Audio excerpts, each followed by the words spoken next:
Hello students, we'll be discussing neat questions of two topics today. One is reproduction in organisms, another one sexual reproduction in flowering plants. From these two topics, you can expect up to 5 questions in your NEET exam. It is based on the observations of last NEET exams.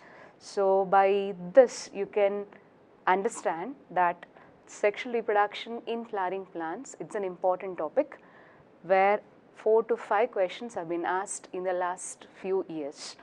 Yeah, we'll begin with the questions now. Yeah, first question. Read the following statements. So we'll read them. First one, all the individuals of a species have exactly the same lifespan. Is it a true statement? No, that is because the individuals of different species will have different lifespans. So it's a wrong statement. Coming to the second, smaller organisms always have shorter lifespan and vice versa. Even this is a wrong statement because it is not that smaller the organism, shorter will be the lifespan, not necessary. So it's a wrong statement. Lifespan of an organism is a time period from birth to its natural death. Yes, it's a correct definition of lifespan. From birth to natural death, it's called lifespan. No organism may have lifespan of several hundred years. Is it a correct statement? No, because we have examples where the organisms are having the lifespan of some 100 years. To give you an example, a banyan tree, it can live up to 200, 300 or up to 400 years. So it's again a wrong statement. Lifespans of organisms are correlated with their sizes. Is this correct? No, it doesn't mean that lifespan will be same if the organisms are having same size. Let me give examples. Crow and parrot, they almost get the same size when they grow old, but they are not having the same lifespan. Crow lives for about 15 years, parrot for about 140 years. So it is clear that the lifespan is not at all correlated with size of organisms. Next one, the crow and parrot are same size and same lifespan. So this is what I said. It is again a wrong statement. They don't have same lifespan, though they attain same size. Okay, next statement. The peepal tree lifespan is much longer than mango tree. Is this a correct statement? Yes. Peepal tree, it can live up to 2500 years. Whereas mango, it is for 7500 or 200 years maximum. Therefore, peepal tree lifespan is much longer than of mango tree. It's a correct statement. No individual is immortal. It is a wrong statement because we have exceptions, that is unicellular organisms. For unicellular organisms, there is no natural death. Therefore, no individual is immortal. Exceptions are unicellular organisms. Okay, now let's read the question. In the above statements, correct and wrong statements, of course we have already discussed. Now just to give you answer, that is, of these only 3rd and 7th are correct statements. You can go back and check. Remaining are the wrong statements. So it is 3rd option. Next question, it's about lifespan of different organisms. You have the list of some lifespans. You'll have to select which option is the correct one. I'll directly read out the correct option. So it is this. Of the given lifespans, you can come to conclusion that it is the correct option. Let me read out. Elephant, you have learned it can live up to 70 years. So 50 to 70 years is the lifespan of elephant. Dog, 10, 15 or 20, 22 years it can live up to. Yes. Next, butterfly, having the short lifespan of 1 to 2 weeks. Crow, we have already discussed, it's 15 years. Cow, 22 years. Parrot, it has come already, 140 years. Crocodile, look at it, is 60 years. Horse, 40 to 50 years. Of course, you may get little variation in the references, But of the option, this is a correct one, so we have selected. Fruit fly for about 1 month or 4 weeks. Tortoise 100 to 150 years. Okay. Rose plant about for 1 to 4 years. Banana tree, entire bush if you consider, can grow, live up to 25 years. Rice plant, one growing season can be 4 months. Banyan tree, as I have already told you, 200 to 300 years. So, of the options, we have selected this as a correct one. Third question, in which of the following plants vegetative propagation occurs through the adventitious buds? Look at the picture and identify. First one, it is of ginger. In case of ginger, which structure it is the one which helps in vegetative propagation? It is rhizome, and in the rhizome you have distinct nodes and internodes, and at the nodes are adventitious buds. So here adventitious buds help in propagation in case of ginger. Coming to the second one, it is of bryophyllum leaf. In the bryophyllum you have learnt at the margins, at the notches, the regions called notches, there are buds, and those also are adventitious buds which can give rise to new plants. Therefore, one will do and the second one also will do. So, third one, let us see, it is which structure? Offset of Iconia, or yes, here it is given offset of Pistia. So, here no adventitious buds can form the new plants. So, option we have selected, it is 1 as well as 2. Question number 4, during binary fission in amoeba, which of the following organelles is duplicated? We will read out the options: plasma membrane, nucleus, contractile vacuole, and all these. Which one gets duplicated during binary fission? It is nucleus. Question number 5, in the following correct statements about reproduction we have to choose. We will read the statements. Here also there are many statements, so be careful and try to remember. First one, reproduction is a biological process in which an organism gives rise to young ones similar to itself. It is a correct statement and it is a definition for reproduction, where an organism gives rise to young ones similar to itself. Second statement, the offspring grows, it matures, and in turn will produce the new offsprings. It is again the correct statement. There is cycle of death, birth and growth. It's wrong. Why? Because first it is birth, then it is growth, and then it is death. So it's interchanged, therefore the order is interchanged, therefore it's a wrong statement. Reproduction enables continuity of species generation after generation. We have learnt it is one of the very important significances of reproduction. Which one? That it ensures continuity of life on this earth. So it's a correct statement. Next, in reproduction, 1 or 2 organisms are participated. Yes, it depends. If it is an asexual reproduction, it will be just one parent involved. If it is a sexual reproduction, generally 2 parents involved. So it's a correct statement. Next one, in sexual reproduction, 2 parents are involved. Yes, as I said, it's correct. And there is syngamy. What do you mean by syngamy? Fusion of male and female gametes. So it's a correct statement. In asexual reproduction, 1 or 2 parents are involved. Is it correct? No. When it is asexual reproduction, there is participation of 1 parent, or it is uniparental. Whether syngamy occurs there, no question of syngamy or fusion of gametes. So it's a wrong statement. Next, asexual reproduction is common among single-celled organisms. Yes, but see there, only. No.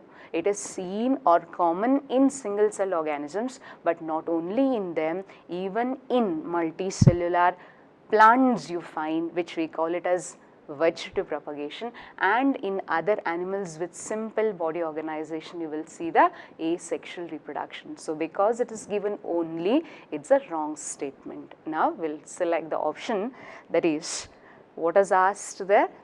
true statements are asked. So these are the true statements, rest are the wrong ones. Question number 6. Single-celled animals are said to be immortal. That's what we said. When I said no individual is immortal, which are the exceptions? Single-celled organisms or unicellular organisms. Why they are the exceptions to that? Because in them the parental cell, when divides, it becomes a daughter cell, or the body of parent itself gets distributed among the offsprings. So of the options will directly go to the correct one, that they continue to live, the parental cells continue to live as their daughter cells. Okay. Next question. Refer the given figures and select the correct option. Can you identify which diagram this is of? It is yeast showing budding. You can see the bud there. We'll read out the statements now. It is a type of parthenogenesis. Whether the budding is a type of parthenogenesis? No. So it's a wrong statement. Next, it's a type of asexual reproduction. Yes, budding is one of the methods under asexual reproduction. Next, offsprings can also be called here as clones. You have learned in case of asexual reproduction, the offsprings which are produced will be morphologically as well as genetically identical to each other as well as to their parents. So they can be called as clones. So this is correct. Second statement, option. Third option also is correct. So answer it is both 2 and 3. Question number 8. Find the mismatched pairs. We'll see. First column, it is given vegetative propagules. There are the examples. Okay. Tuber. Example given is ginger. Tell me whether ginger stem modification, what you have learnt, is that tuber? No, ginger is an example for rhizome. So it is a mismatch. Next, for rhizome, given example is potato. So you can easily make out that the examples have been interchanged. Potato is an example for tuber. Ginger is an example for rhizome. So it's both are wrong there. Bulbil, you have learned the example, that is agave. So it is the correct pair. Remember, bulbils are the fleshy vegetative buds which are produced in plants like agave, which help in vegetative propagation. So it's the correct one. Leaf buds, are they produced in water hyacinth or eichhornia? Whether it produces leaf buds? Never. In case of eichhornia or water hyacinth, which structure it is? Offset, which helps in vegetative propagation. So it's not the leaf bud. Therefore, it's a mismatch. Tell me, where are the leaf buds produced? Leaf buds are produced in bryophyllum plant. The diagram we have already learnt, we have gone through already. So it is again interchanged.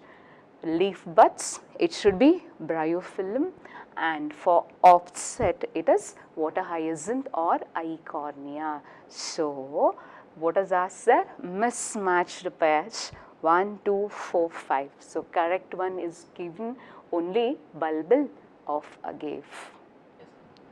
Question number 9, let me read.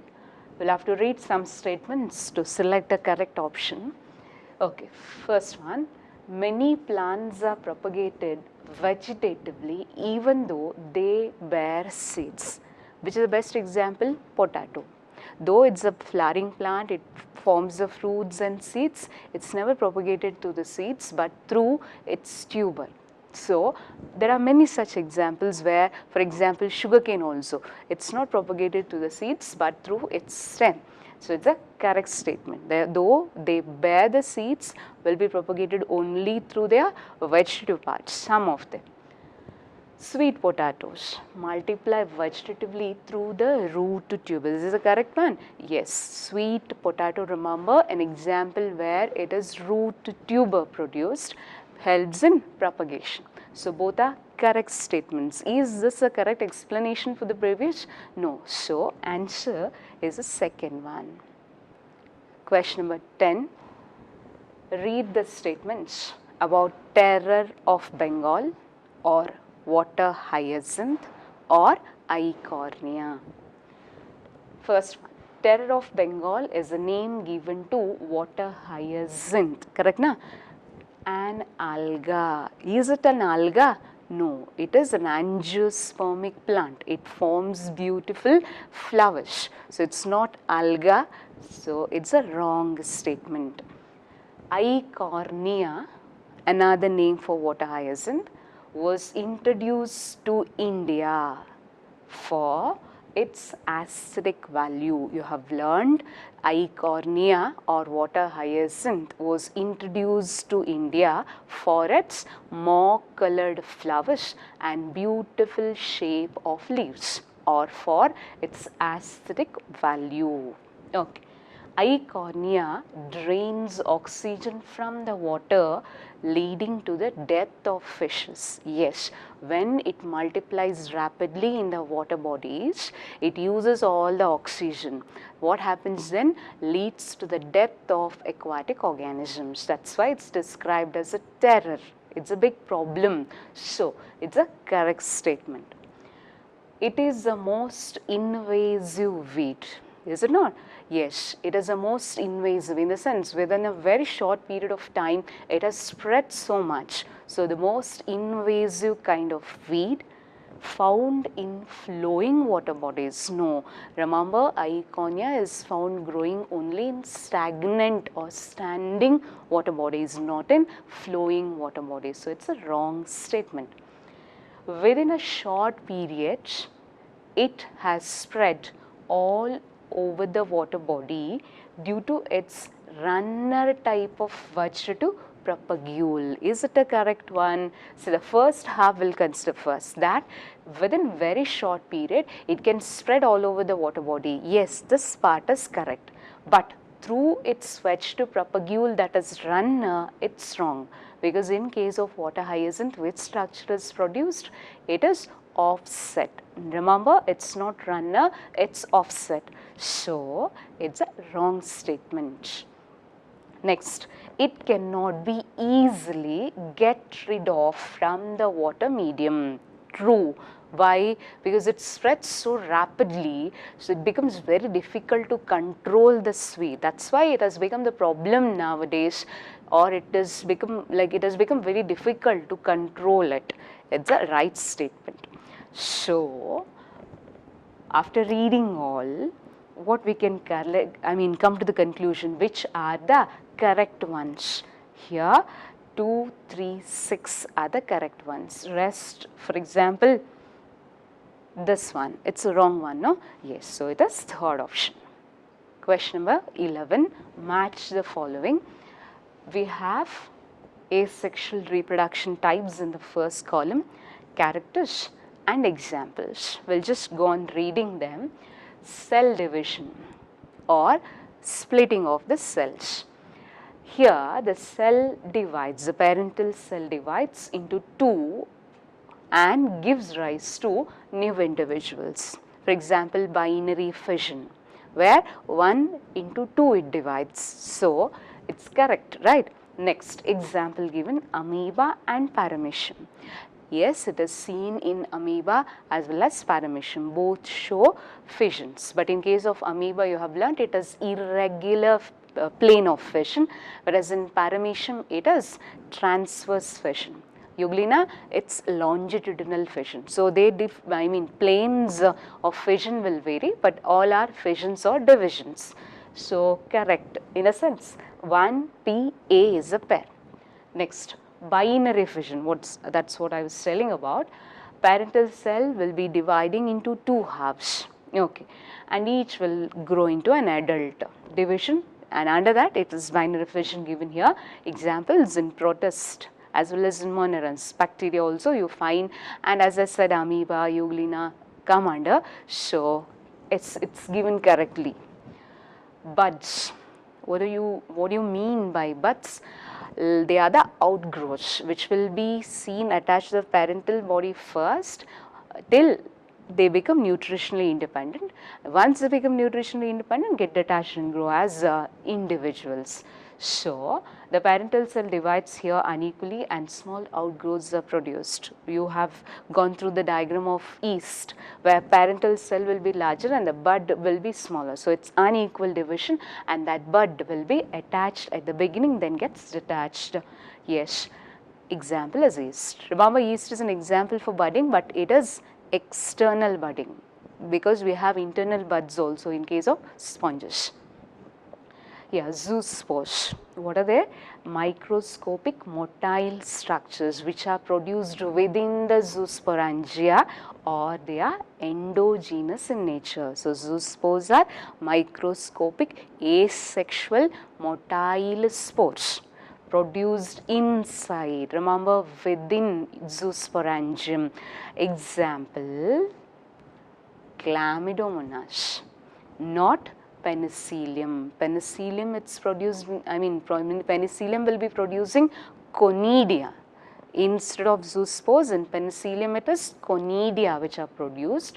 So here it's interchanged. Look at, it's not given correctly. So 2, yes, 4, yes, it is E should be. Okay. Next, conidia.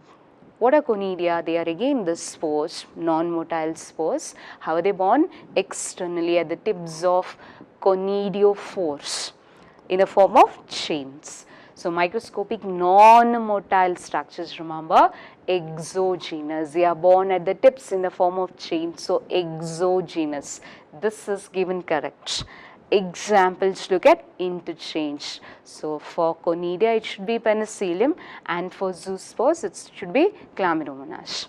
Last one, gemmules, nothing but internal buds. As there are external buds, there are what are called internal buds. What are they?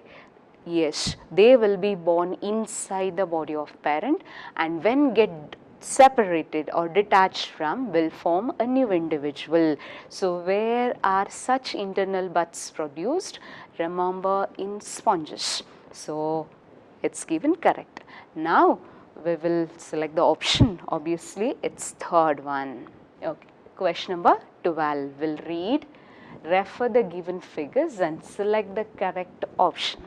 Look at the first picture. Can you identify? It's of penicillium forming the conidia. As I said, chains of non-motile spores, they are born externally. So, it's picture of conidia bearing, picture of penicillium bearing conidia. Next, which is this diagram? It is of Chlamydomonas. You can see the flagellated spores, nothing but zoospores. So, it is of Chlamydomonas showing zoospores. Which is that?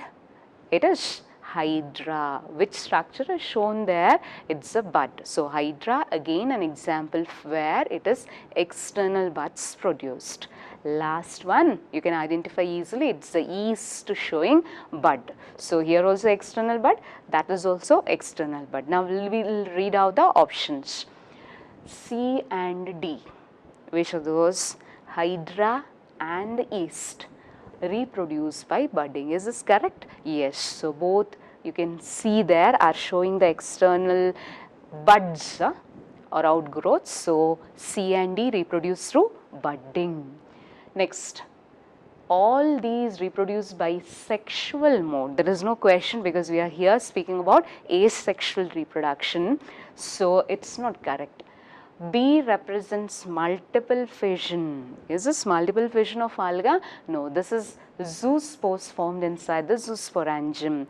Where you come across with multiple fission? In case of amoeba. See, when the conditions are favorable, amoeba will reproduce through binary fission, no doubt.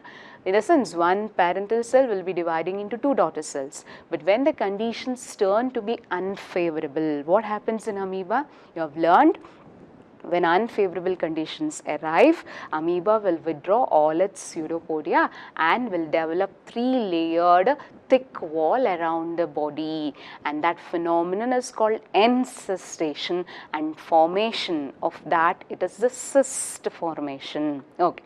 Now, for how long it will remain in that cyst form? till favorable conditions written. Then what happens? Inside there will be divisions to form pseudopodiospores, which will soon get released when the cyst wall breaks open, and that's called sporulation. So multiple fission is connected with which two phenomena? Encystation and sporulation. So multiple fission, picture not this one, remember this is the zoospores of Chlamydomonas, therefore it's wrong. Next, A shows spore formation in monerans. Tell me, the penicillium comes under which kingdom? It's a member of fungi, okay, or kingdom Mycota, belongs to the class Ascomycetes. So it never comes under Monera. Monera includes which kind of organisms? Bacteria, cyanobacteria, archaebacteria, mycoplasma, but not fungi. So this statement is wrong. In conclusion, it's the first option. Okay. Question number 13. Which of the following groups is formed only of the hermaphrodite organisms? Tell me, what do you mean by hermaphrodite organisms? Nothing but bisexual. One individual bearing both male as well as female sex organs, that is called bisexual or hermaphrodite. Where do you find such conditions? In case of lower animals, in the sense lower group of animals. We have the examples, we'll look into earthworm, tapeworm, housefly. No, housefly is not an example. Actually, you have learned 4 examples, which are all earthworm, tapeworm, leech and sponge. So when you look at, you will definitely choose which option? 4th one. With 4 examples, try to remember earthworm, tapeworm, leech and sponges are the examples for bisexual animals or hermaphrodites. Question number 14. In the following features of sexual reproduction, we'll have to choose. First one, sexual reproduction is elaborate process than asexual reproduction. You know, in sexual reproduction there are so many stages like gamete formation, gamete transfer, gamete fusion, zygote formation, embryo and then individual. So many events, that's why it's considered to be an elaborate process. So first statement, it's correct. Sexual reproduction is complex process than asexual. True, as we have already discussed, there are so many events, it's not so simple as asexual, it is complicated one. Sexual reproduction is slow. Obviously, when there are so many stages, it will take time than asexual reproduction. Again, true. Offsprings produced by sexual reproduction identical among themselves. Is it a correct one? Never. In case of sexual reproduction, generally gametes from 2 different parents will be fusing. So characters from 2 parents will combine. Therefore, the offsprings will not be same to their parents, similar to their parents, and don't even resemble each other, because there's an event called meiosis which also is responsible for that kind of variation. Therefore, we know surely that offsprings of sexual reproduction will never be identical unless it's identical twins case. So in general, in case of sexual reproduction, offsprings will show variations. Therefore, we'll have to choose the answer. 1, 2, 3 are the correct statements. The last one, it's a wrong one. Where do you find the identical offsprings produced? Only in asexual. How are they termed as? Clones. Question number 15. Which of the following cannot serve as vegetative propagule? Okay, we'll read. First one, A piece of potato tuber with eyes. You know, in case of potato, the tuber will act as vegetative propagule, and exactly those eyes which will form the new plants. Actually, those eyes are nothing but the buds, adventitious buds. So, piece of potato tuber with eyes can form new plants, or it can serve as vegetative propagule. Okay, this will do. What is asked is which cannot. Next, a middle piece of sugarcane internode. See, middle piece, that's internodal portion only, no nodes. Can it form a new plant next? No. In case of sugarcane or it can be ginger, the new plants will be developing from which part? The nodal regions, where will be the meristematic cells which will form the buds and in turn new plants. So, without the nodes in case of sugarcane, no new plant can be formed. So, this cannot, so B cannot act as a vegetative propagule. A piece of ginger rhizome, yes, a piece of ginger rhizome can help in forming a new plant. Okay, next, a marginal piece of bryophyllum. You have come across with bryophyllum, no? The plant which is capable of propagating through its leaf. Leaf, so which part exactly? At the margins. What are there? There are buds called adventitious buds, so which can form the new plant. Therefore, a marginal piece of bryophyllum can help in vegetative propagation, right? Scale leaves of onion. Which are the scale leaves? At the base of the onion, you have the disc kind of structure. It's the stem. Which form of stem it is? Called the bulb. And above are the leaves called the scale leaves. Can these scale leaves form new plants? Never. So, to form a new plant, it needs a base or that disc or the bulb. So, this cannot. Which one? The scale leaves of onion cannot act as a vegetative propagule. A small portion of potato tuber, see above it's given with eyes, it can function as a vegetative propagule, but just a piece of tuber without eyes, it's not possible to form new plants. It's also not possible. Next, a small portion of offset of pistia. See, this cannot, because it should also contain the required portion with which a new plant can be developed. A small portion of rhizome of banana. In case of banana, propagation occurs through rhizome with the growing buds, of course, can form new plants. Therefore, what is asked is which cannot. Answer, it's first one. Okay, next question. It is a common method of vegetative propagation in which 20 to 30 centimeter long pieces of 1 year old stems are cut and their lower ends are dipped in root promoting hormones. Which is an example for root promoting hormone? Auxin. So, dipped in root promoting hormones and are then planted in the soil, which then develop into adventitious roots. I mean, will form the new roots. So, where is this kind of propagation performed? By reading, you can just give the example directly. Which one? It's sugarcane. So, commonly how do they propagate the sugarcane? They take a piece of stem bearing nodes and that will be dipped in root promoting hormonal solution, which will induce the formation of roots and help in forming of new plants. So, practiced in sugarcane. Of course, for rose also it's applicable. Of the options, we can directly say that it is in rose and sugarcane we practice this method for vegetative propagation. Here and all, they use either the roots, for example, for lemon stem cutting they use. Here they use the seedlings for propagating, and begonia and bryophyllum propagate through leaves. Bryophyllum is propagated through leaves. Therefore, option obvious, it's first one. Question number 17.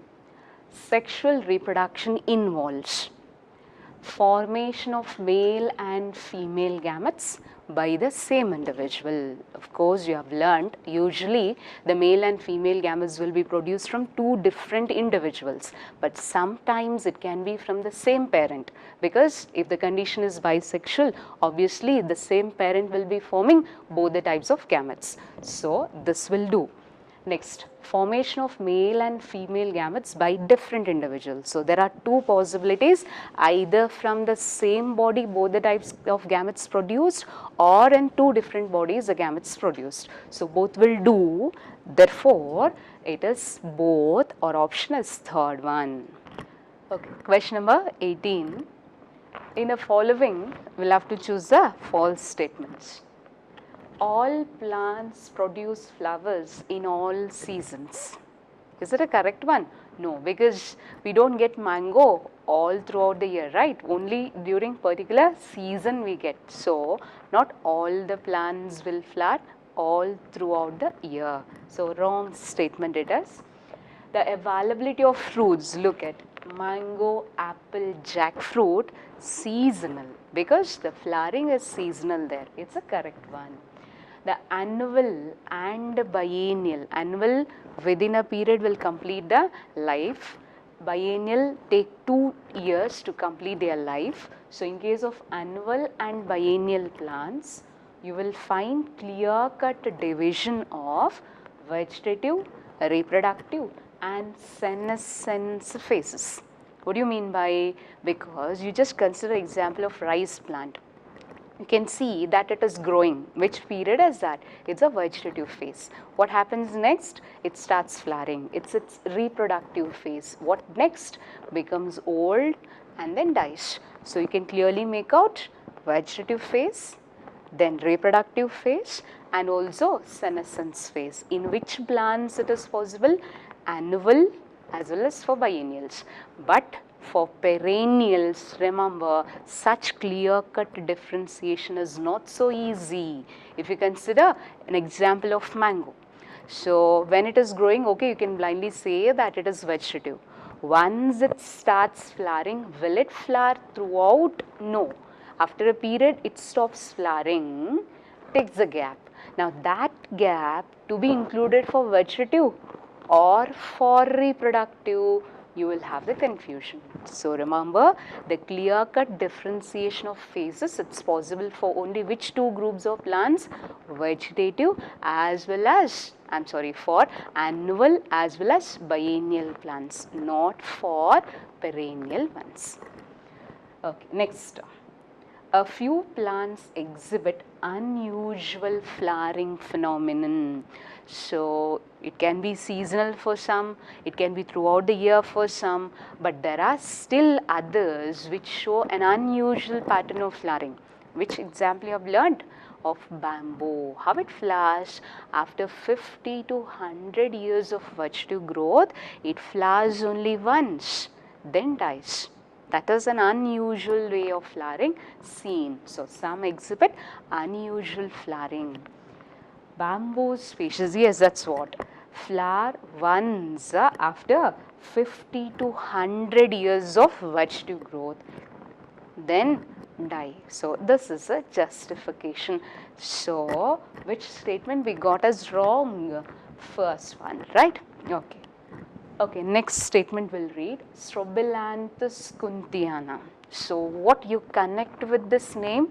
Remember, no? That is, it flowers once in 12 years. Okay, we'll read what is given.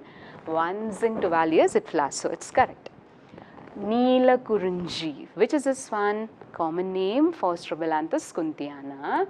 Flowering occurred last September, October 2006, and of course you have heard even in 2018 it had flowered, so it's again correct.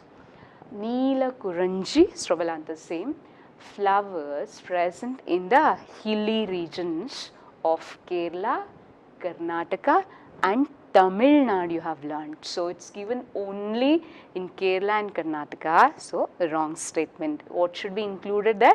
Tamil Nadu. So, wrong. Juvenile phase. Tell me which is juvenile phase?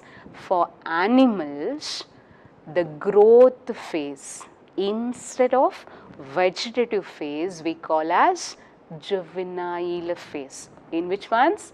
Animals. So, juvenile phase followed by morphological and physiological changes prior to the active reproductive behavior. Obviously, the animal when it enters into the reproductive period or phase, there will be so many changes in the body. So, true statement. The reproductive phase is variable duration of. True, no? So, some may remain reproductively active for just few months, others will be reproductively active for few years. So, it varies for different organisms. So, which are the wrong statement? The first one, and this one, right? No. So, option is fourth one. Question number 19. Birds living in nature lay eggs only seasonally. Which is the main aspect here? In case of animals, depending on how they reproduce, we have two categories, continuous and seasonal. Which examples you have learned for continuous? Man or mice come under continuous breeders. For seasonal, you have learned examples, the birds living in nature. So, these don't lay eggs throughout the year, only during particular period of the year. So, they come under seasonal breeders. Which ones? Birds living in nature. How about the poultry? They cannot be included for seasonal because we have made them to lay eggs throughout the year for our benefit, so cannot come under seasonal. But other birds living in nature are seasonal, right? And even frogs you can take as other examples for seasonal breeders, right? No. So, first statement we have concluded as a true one. This is about the second statement. You see, in captivity, that is poultry birds they are referring to, are made to lay eggs throughout. So, don't include them for seasonal. It's again a correct statement. Estrus. So, what you connect with the estrus cycle? That is, in case of placental mammals, females show two types of cyclical changes with respect to the activities of ovaries and accessory ducts. You have learned now which are those two cyclical changes observed. One is estrus cycle, the other one is menstrual cycle. In which group it is estrus and in which group it's menstrual cycle? In case of non-primates. Look at non-primates show estrus cycle, whereas primates show menstrual cycle. Which are the examples for non-primates? Dog, deer, rat, sheep, cow, tiger. So, these are the examples given in your text. So, try to remember, come under non-primates, show estrus cycle. For menstrual, the primates, which includes apes, monkeys and humans. So, let us read what is given. Estrus cycle in apes. Wrong, na? Because apes show menstrual cycle. How about rats? Of course, deer, dog, they all show estrus. Because apes included, it's a wrong statement. Menstrual cycle, in which group I said? Primates. So, under primates, which will all come? Monkeys, humans, apes, but never cow, sheep or tiger. So, again a wrong statement. Therefore, I am repeating, remember the examples correctly. Okay, these are wrong statements, both of. Next, the female of placental mammals exhibit cyclical changes. That was the first statement I said, na? With respect to the activities of ovaries and accessory ducts, and of course, as well as hormones responsible during their reproductive phase. So, this should come first and then these. Okay, fine, this is the correct statement.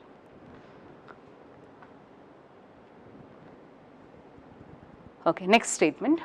Mammals living in natural or wild condition. Can you give some examples? Tiger, lion and all living under wild condition. To which category you will include them, for seasonal or for continuous? You know, most of the mammals come under continuous breeders, but remember that those which live in wild reproduce during only favorable period of the year. They are reproductively active during favorable period of the year, not throughout. Let's see what's given here. Living in natural or wild conditions, continuous breeders is wrong, na? It should be seasonal. So, it's wrong statement. Mammals are reproductively active throughout their reproductive phase. Such organisms, how do they can be called as continuous, which remain reproductively active throughout the year, like human beings, come under which category? Continuous breeders. Okay, now the question, true and false we have to differentiate. Obviously, while reading only I have told you, so directly let me give you the answer. It's the first one. Okay, after a lengthy question, we have a simple question now. Embryo sac is to ovule as dash to anther. Read the question carefully. How is embryo sac to the ovule? Dash is to the anther. Which is embryo sac? Acting as female gametophyte. So we will have to next search which is a male gametophyte equivalent. Na? So which is a male gametophyte? No doubt it is pollen grain. Remember pollen grain as male gametophyte.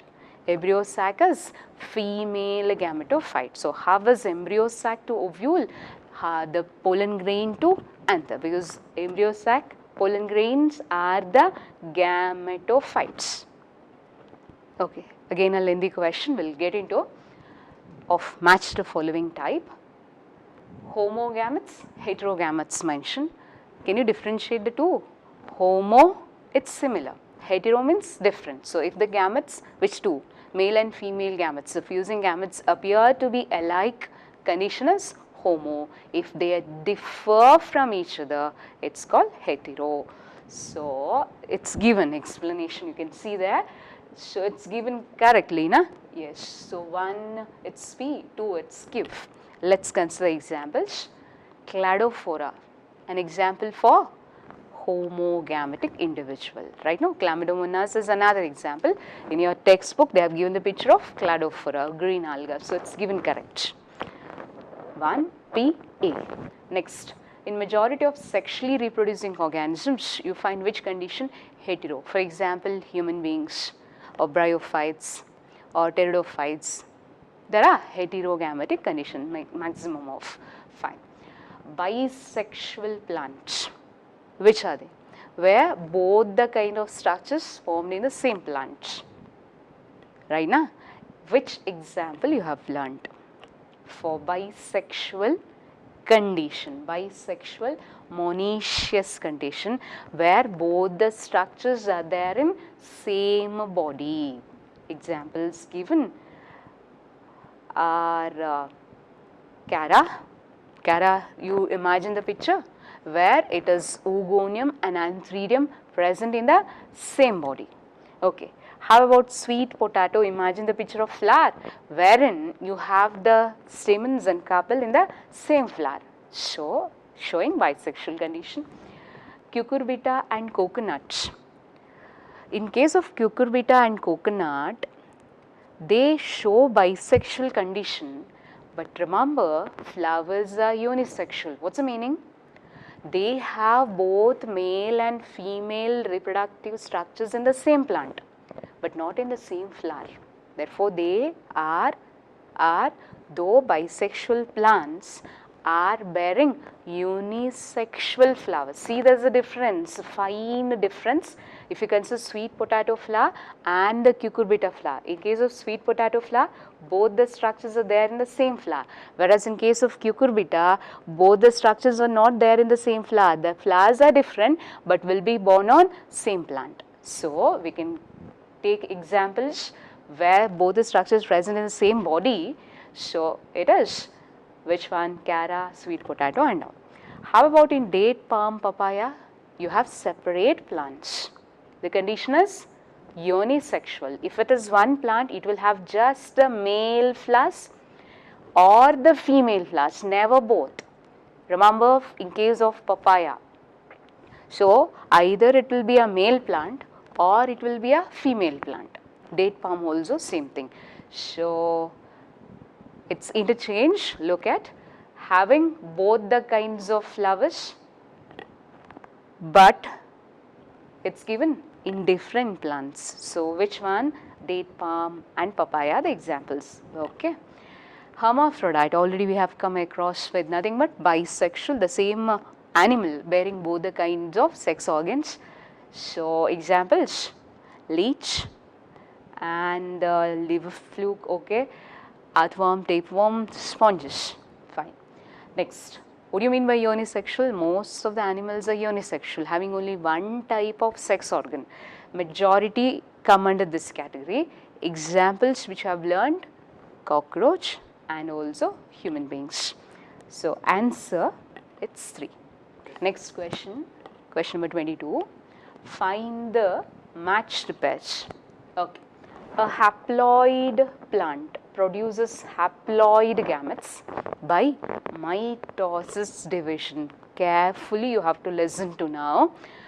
Body is haploid, going to produce haploid gametes. So which type of division possible there? Mitosis, no confusion, done, it's correct.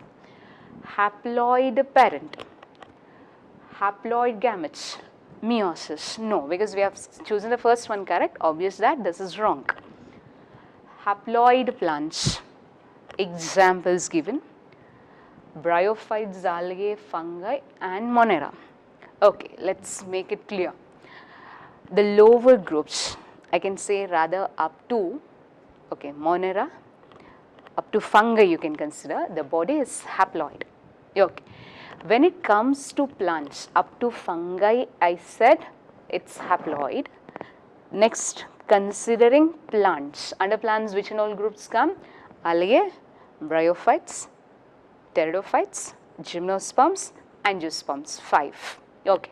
So here it is, there is a concept called alternation of generation. So for plants you have 2 generations. Therefore, you can't just say it's haploid, it's diploid, conclude. No, conclusion is not possible because there is alternation of generation. Remember, in lower groups of plants, that is algae and bryophytes. I said algae, bryophytes. They have haploid generation dominant, or plant body is haploid.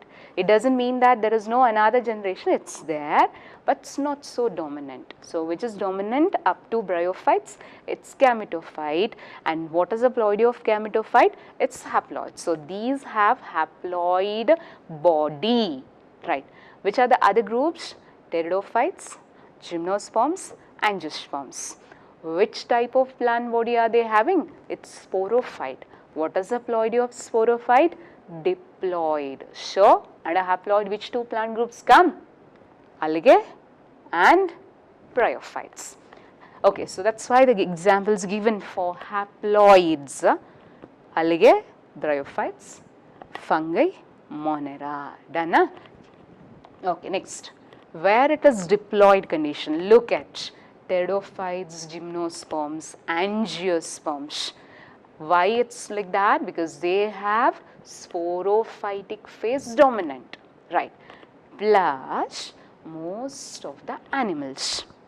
So in case of animals, which is the condition? It's diploid.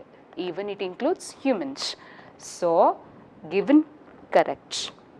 Diploid body, if has to produce haploid gametes, can you guess the type of division? How it's given here? Yeah, given correctly, it's meiosis. Body diploid, gametes haploid. So 2n to n, there should be reduction division. So it's meiosis. If it is n to n, got it? N to n, it's mitosis. 2n to n, it is meiosis. The next statement. Diploid plants produce haploid gametes by mitosis. See, the previous given was meiosis. Now here it's given as mitosis, which you have chosen as the correct one. Already you have selected the first one, previous one. So it's done, it's wrong statement. Meiocyte. Have you come across with this term? Yes, no? What are they? Sites are nothing but the cells.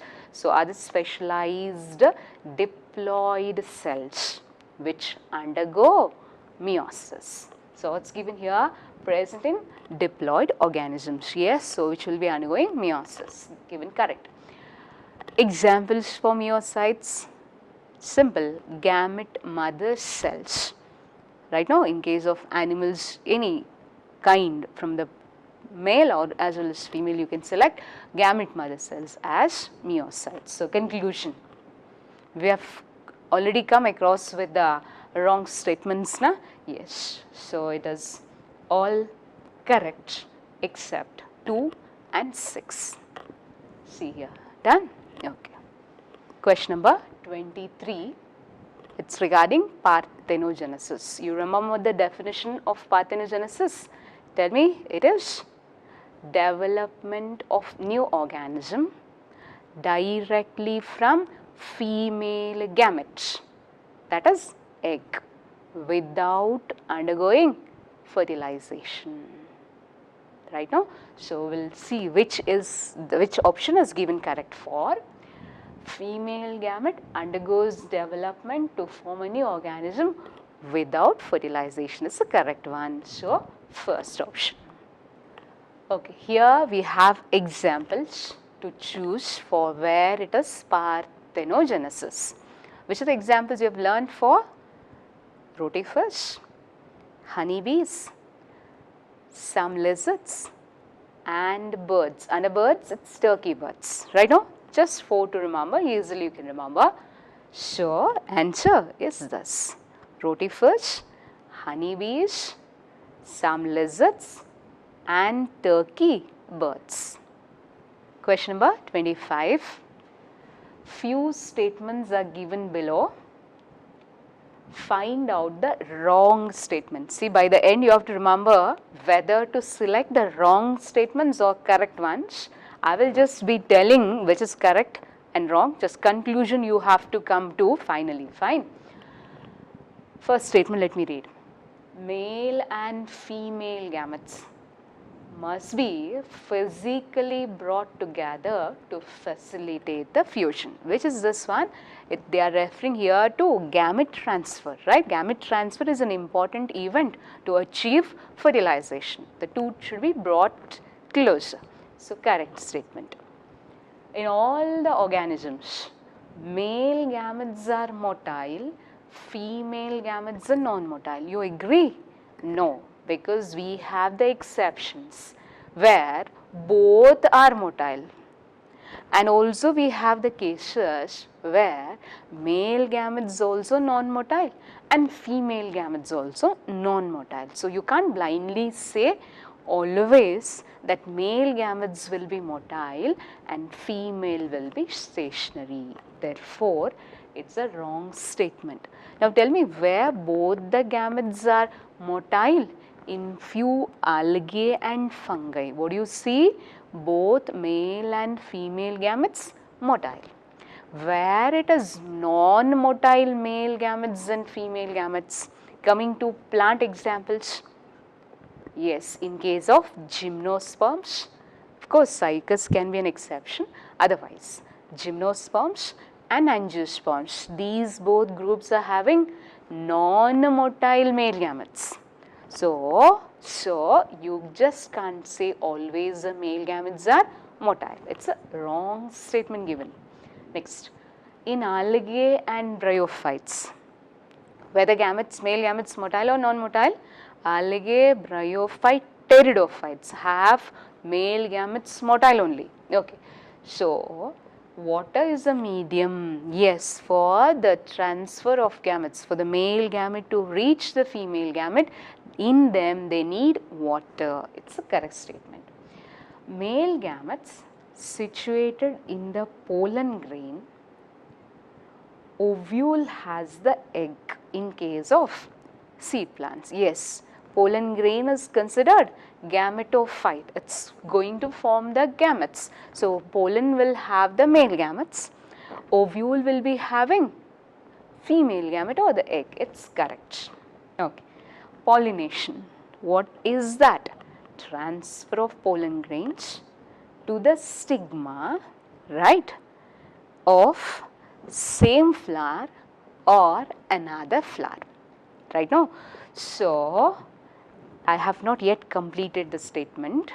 We'll consider this statement now. To the same flower in case of dioecious plant. What do you mean by dioecious plant? Dioecious means male and female are separate.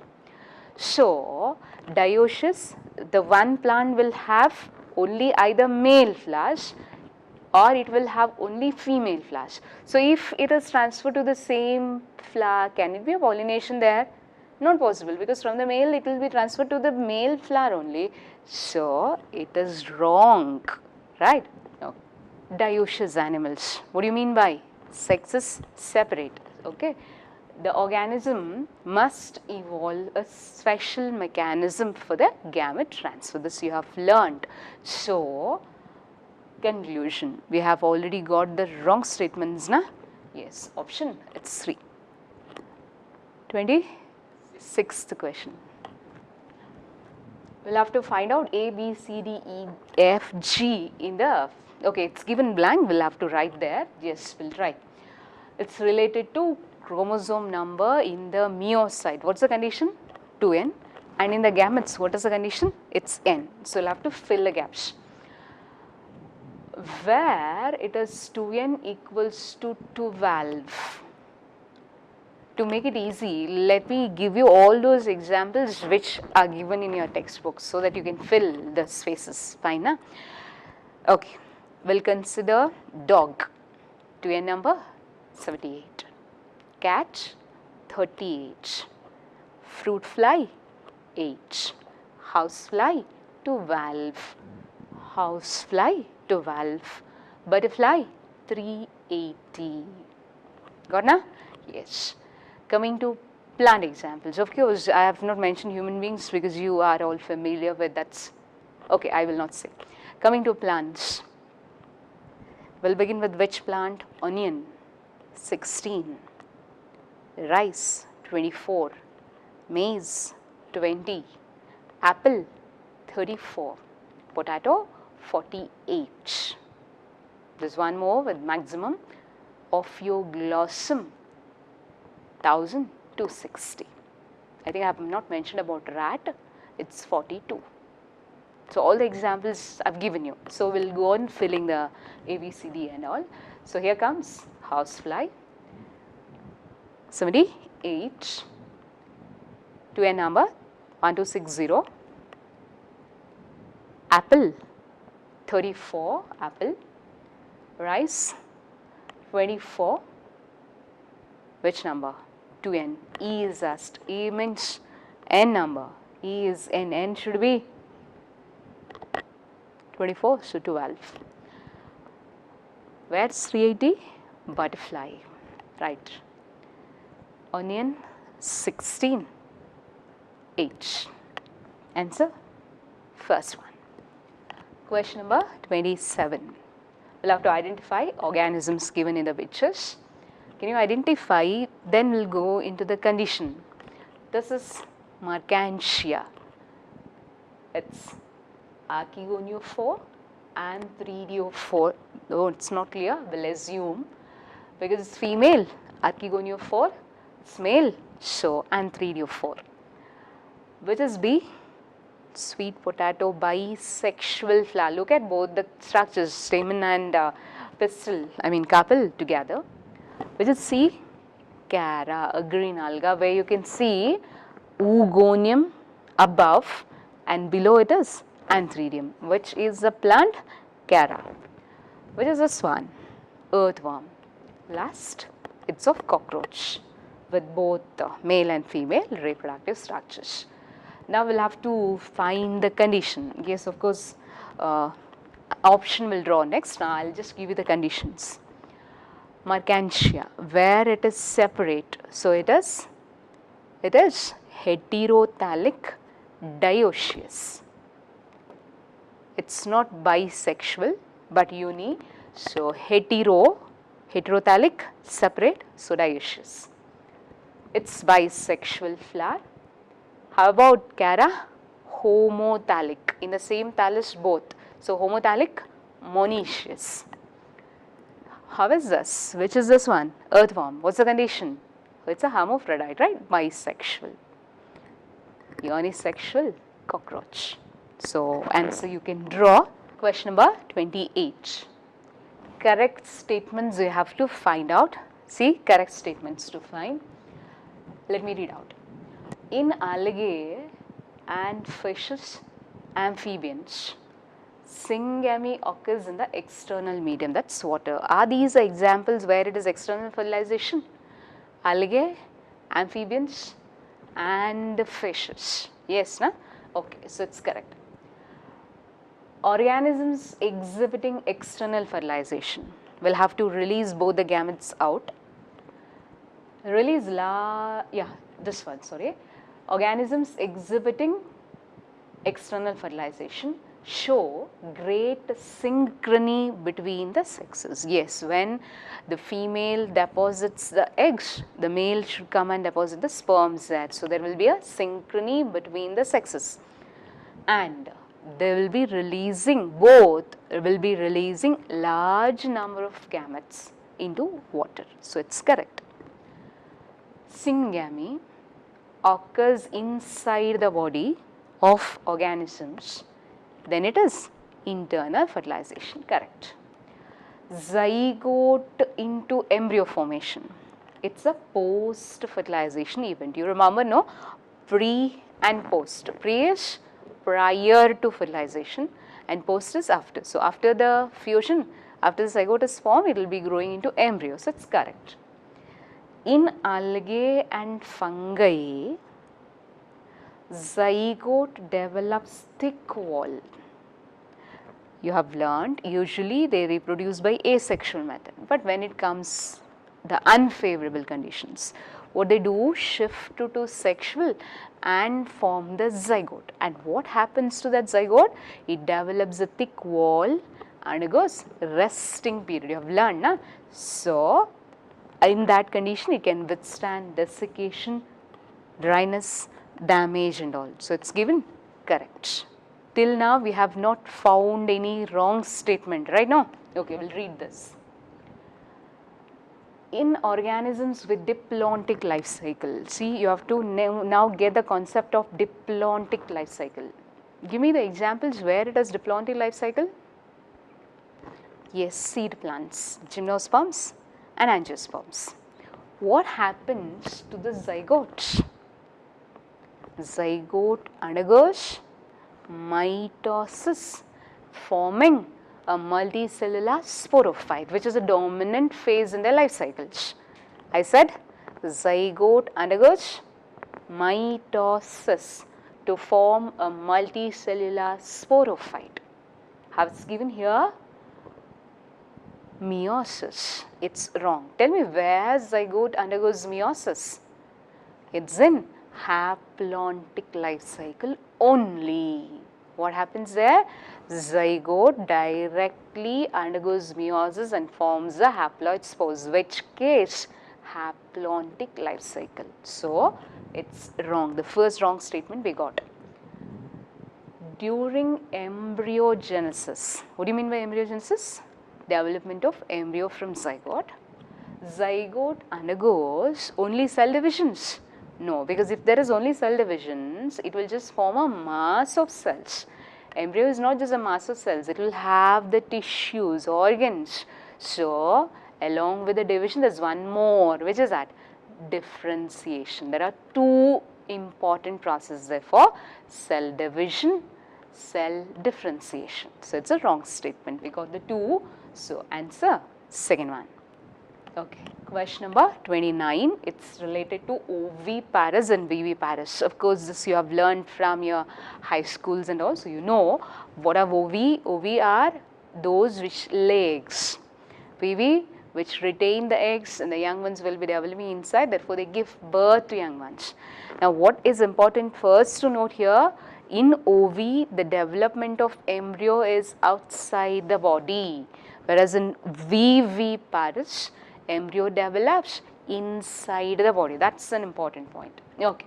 So, zygote develops outside into embryo in case of ovi, it is inside into embryo in case of VV. Which are the examples? Egg laying animals, anyone you can give examples like reptiles, birds and all. So, they lay eggs, development outside. How about in VV? It is retained. Development inside, as I said earlier, then will give birth to mammals, most of, right. It includes even human beings. So, it is given correct up to third difference. Calcareous shell for protecting the eggs in oviparous, in case of reptiles, birds, they have calcareous shell. Where it is there? No. So, it is given correct. This egg will be then kept for incubation. Then the egg will hatch out and young one will come out. So there's what is called as incubation. Whether there's incubation there, no, there which term we use that period as after the gestation period, right? So it's given correct that it is required, not required for that.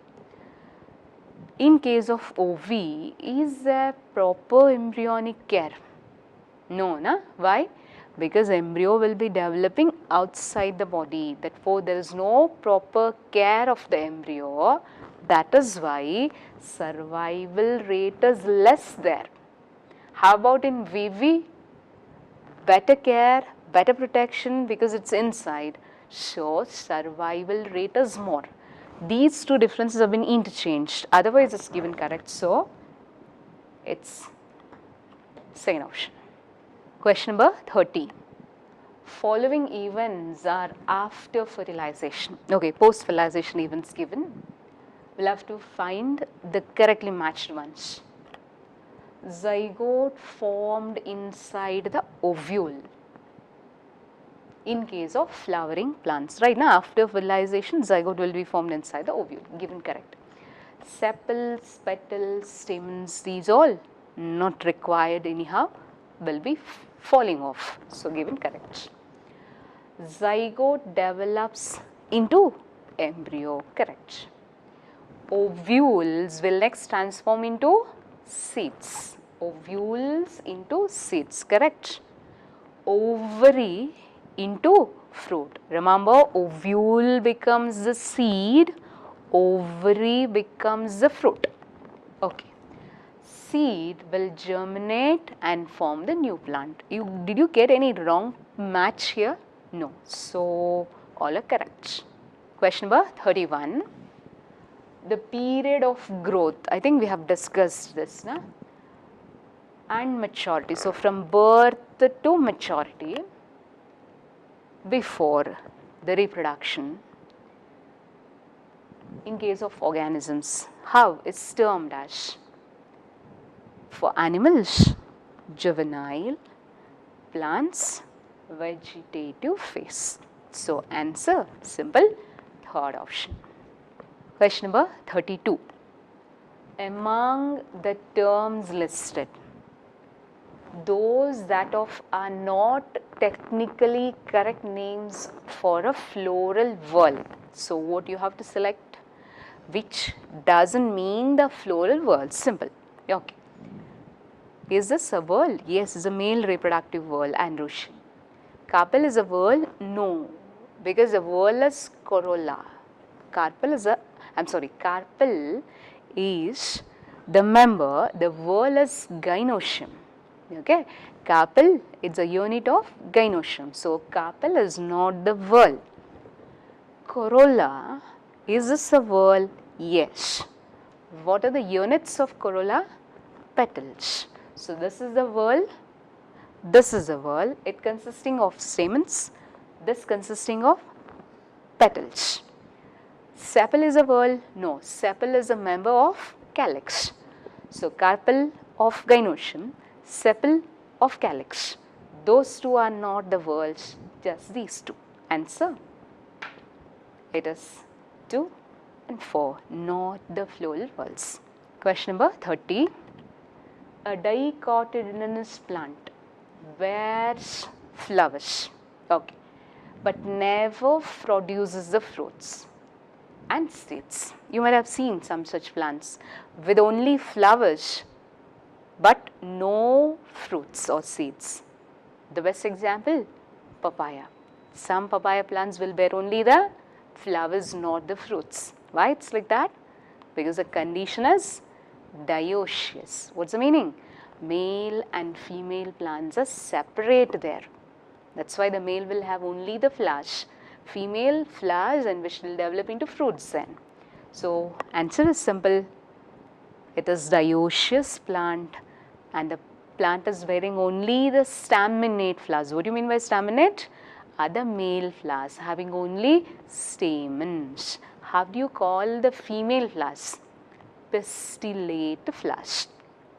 Question number 34. The features of tapetum. Where is this tapetum? In a microsporangium. There are 4 wall layers: epidermis, endothecium, middle layers, tapetum. So, it is the innermost layer of microsporangium. Okay. We have some features given, we will read. Cells of tapetum possess dense cytoplasm, and how do you learn as? Generally more than one nucleus. How it's given here? Cenocytic, one and the same. So, we will have more than one nucleus generally. It's given correct. Tapetum nourishes, is it correct? Yes, it's involved in nourishment of developing pollen grains. So, second one is correct. It is the outermost layer. So, without reading it full, you can't come to the conclusion, because what you think is it's the innermost. Yes, it's innermost, but when it comes to microsporangium, but how it's given here, outermost layer of sporogenous tissue, that's inside. So, which will form the microspore mother cells. Where are they? Inside. So, which is a very next wall layer? It's tapetum. So, outermost to sporogenous, given correct, or else you will go wrong here. Read it carefully. So, answer, it's this. All the 3 are correct statements. Question number 35. Select mismatched pairs. Microsporangium, pollen sac. Is it given correct? Yes, no? Microsporangium will turn to pollen sac when the microspores develop into pollen grains. So, given correct. Megasporangium, which is that? Ovule. Remember, megasporangium is nothing but ovule. Pollen grain, is it the gamete? I have told you earlier also, it's not the gamete, it is a gametophyte. Whether male or female, no confusion, it's a male one. So, pollen grain, I am repeating, it's a male gametophyte which is going to produce the gametes. Mismatch. Embryo sac is a female gametophyte. So, answer third one. Question number 36. Parthenium. You have come across with this name, no? Which phenomenon you connect with the Parthenium? Pollen allergy. What's the common name of Parthenium? Carrot grass. Okay, we'll read the question now. Parthenium that came to India, you remember with which plant it came along with? Wheat. So, as a contaminant with the imported wheat, it came to India, but now it has become so ubiquitous, common, right? Common in occurrence, and it's causing pollen allergy. So, very important, remember, Parthenium, common name carrot grass, causes pollen allergy. Second option. Question number 37. We have some statements to read. Okay, let me go on reading.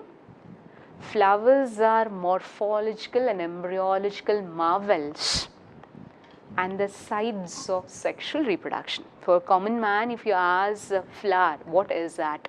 They'll say it's a beautiful structure. Yes, we use this flower for various purpose. But being a science student, how do you consider flower as? It is the site of sexual reproduction in the plants, right now. So, given statement is correct. Inflorescences are formed which bear the buds, and those buds will be developing into flowers. Simple and correct statement.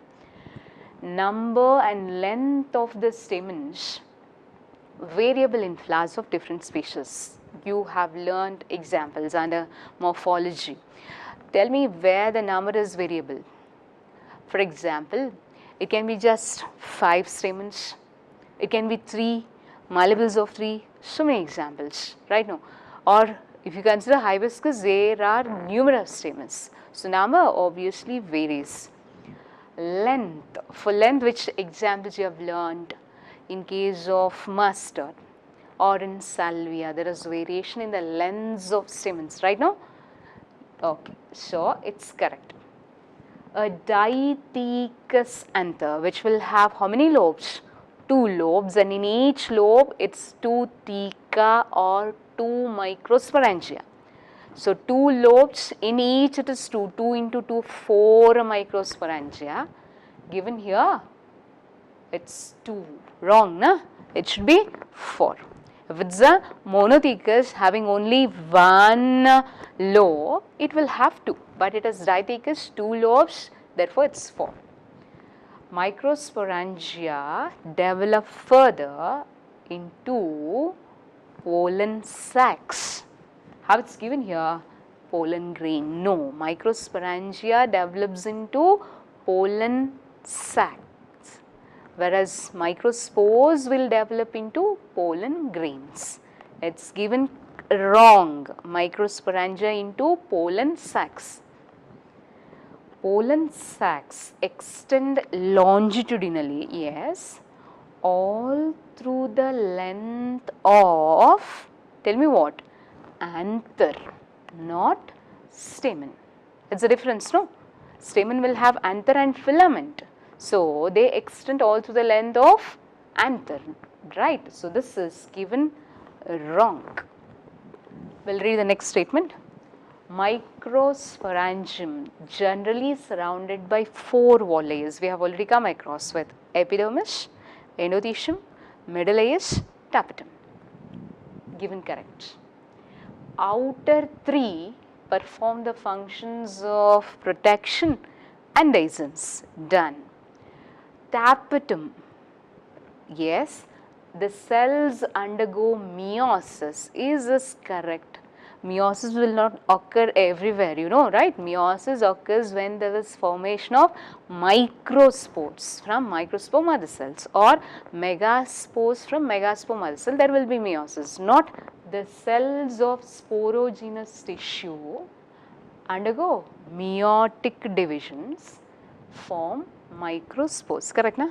Sporogenous tissue divide mitotically, form microspore mother cells, will undergo meiosis to form microspore tetrads, then microspores, and then pollen grains.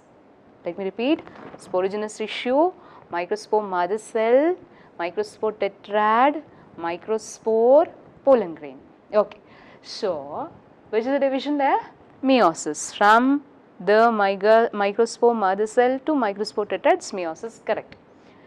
The process of formation of microspores from the sporogenous cells known as microsporogenesis. Genesis is formation. So, given correct. Microspores formed arranged in a cluster of 4. You know, it's meiosis, so there will be 4 daughter cells which will be together at the beginning called tetrads. So, cluster of 4 or it's a tetrad. Done. All the 3 correct. Next statement, let me read. As the anther matures and dehydrates, the microspores will dissociate. From the tetrads, they get separated and then develop into pollen grains. Correct, no? Microspore mother cells to tetrads to microspores to pollen grains. So, it's correct. Inside each microsporangium, limited number of pollen grains. Is this a correct one? No, because you know it's number of microspore mother cells undergoing meiosis and each forming 4 microspores. That means there will be thousands of microspores or pollen grains produced inside, not limited number. So, of all these statements, this is the only wrong statement. So, answer is this one. Question number 39. Select the matched pairs. Correct one we have to choose. Storage of pollens under minus 196 degrees Celsius. Correct, no? That preservation is called cryopreservation. So, minus 196 degrees Celsius. Pollen allergy. Which is that plant you have learnt as an example? Parthenium or carrot grass. Correct.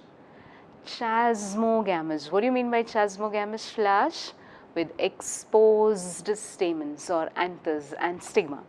So, Remember, chasmo means open or exposed ones. So correct.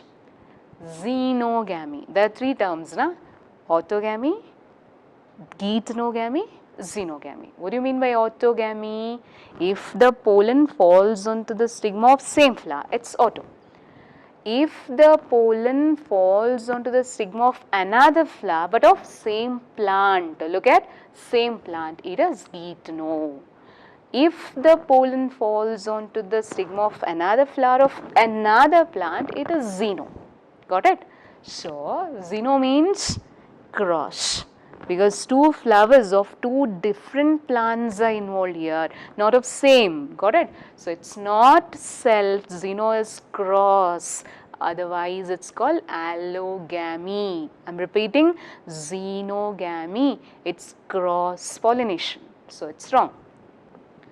Geitono, as I said earlier, two flowers but of same plant are involved. That means genetically itself, parent is same, so genetically self-pollination, but for the pollen to reach another flower, it needs an agent. That means it's functionally cross. Got the difference? Genetically self, because the flowers of same plant. But for the transfer of pollens, as it requires the pollen grains, no, as it requires the agents, it's cross. So, how is given here?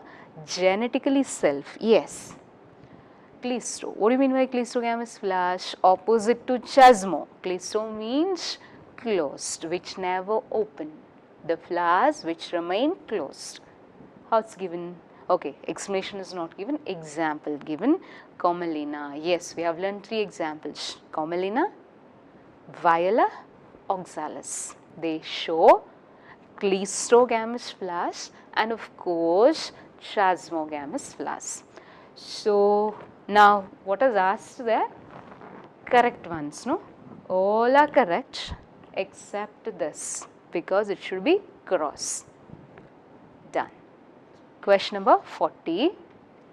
In some cereals, okay, the question is related to pollen viability. You have learned, na? In some cereals such as, it's cereal, got it? So, examples, wheat, rice. Viability is lost within 30 minutes, so short. Whereas in some members of families, can you name? Leguminosae, Rosaceae, Solanaceae. Viability lasts for months. So, I have told you the entire, you can directly choose answer as the first one, but try to remember, for months together viability lasts in case of members of families Leguminosae, Rosaceae, Solanaceae. Very short in cereals such as wheat, paddy or rice. Question number 41. In the following, correct statements of embryo sac. Okay, we'll read. It is also called female gametophyte. Correct, na? Embryo sac is female gametophyte. Pollen grain is male gametophyte. So, done. It is produced from the megaspore mother cell. Tell me, it's correct or wrong? To be very specific, it's wrong. Why? Because the cell of nucellus 1 will be acting as megaspore mother cell. It will not directly form the embryo sac. It will first form the megaspores. The megaspore mother cell will undergo meiosis to form 4 megaspores. Of the 4, 3 disappear, disintegrate. 1 megaspore will remain and form the embryo sac. So, it is not the megaspore mother cell forming the embryo sac. Megaspore mother cell forms a megaspore and this megaspore forms the embryo sac. So, we will consider this as a wrong statement because it is not so specific. Egg apparatus. Which are the two members of egg apparatus? One egg cell, 2 synergids. Where will be located? Towards the micropylar end. So, it is correct. Antipodals will be at chalazal end. I hope you know which is micropylar and chalazal. Done. Central cell, the middle one, 2 haploid nuclei, given correct. Egg apparatus with 1 haploid egg. You know the cells are all haploid except the central. Central will be having 2 nuclei, so it's diploid. So egg apparatus with haploid 1 egg cell.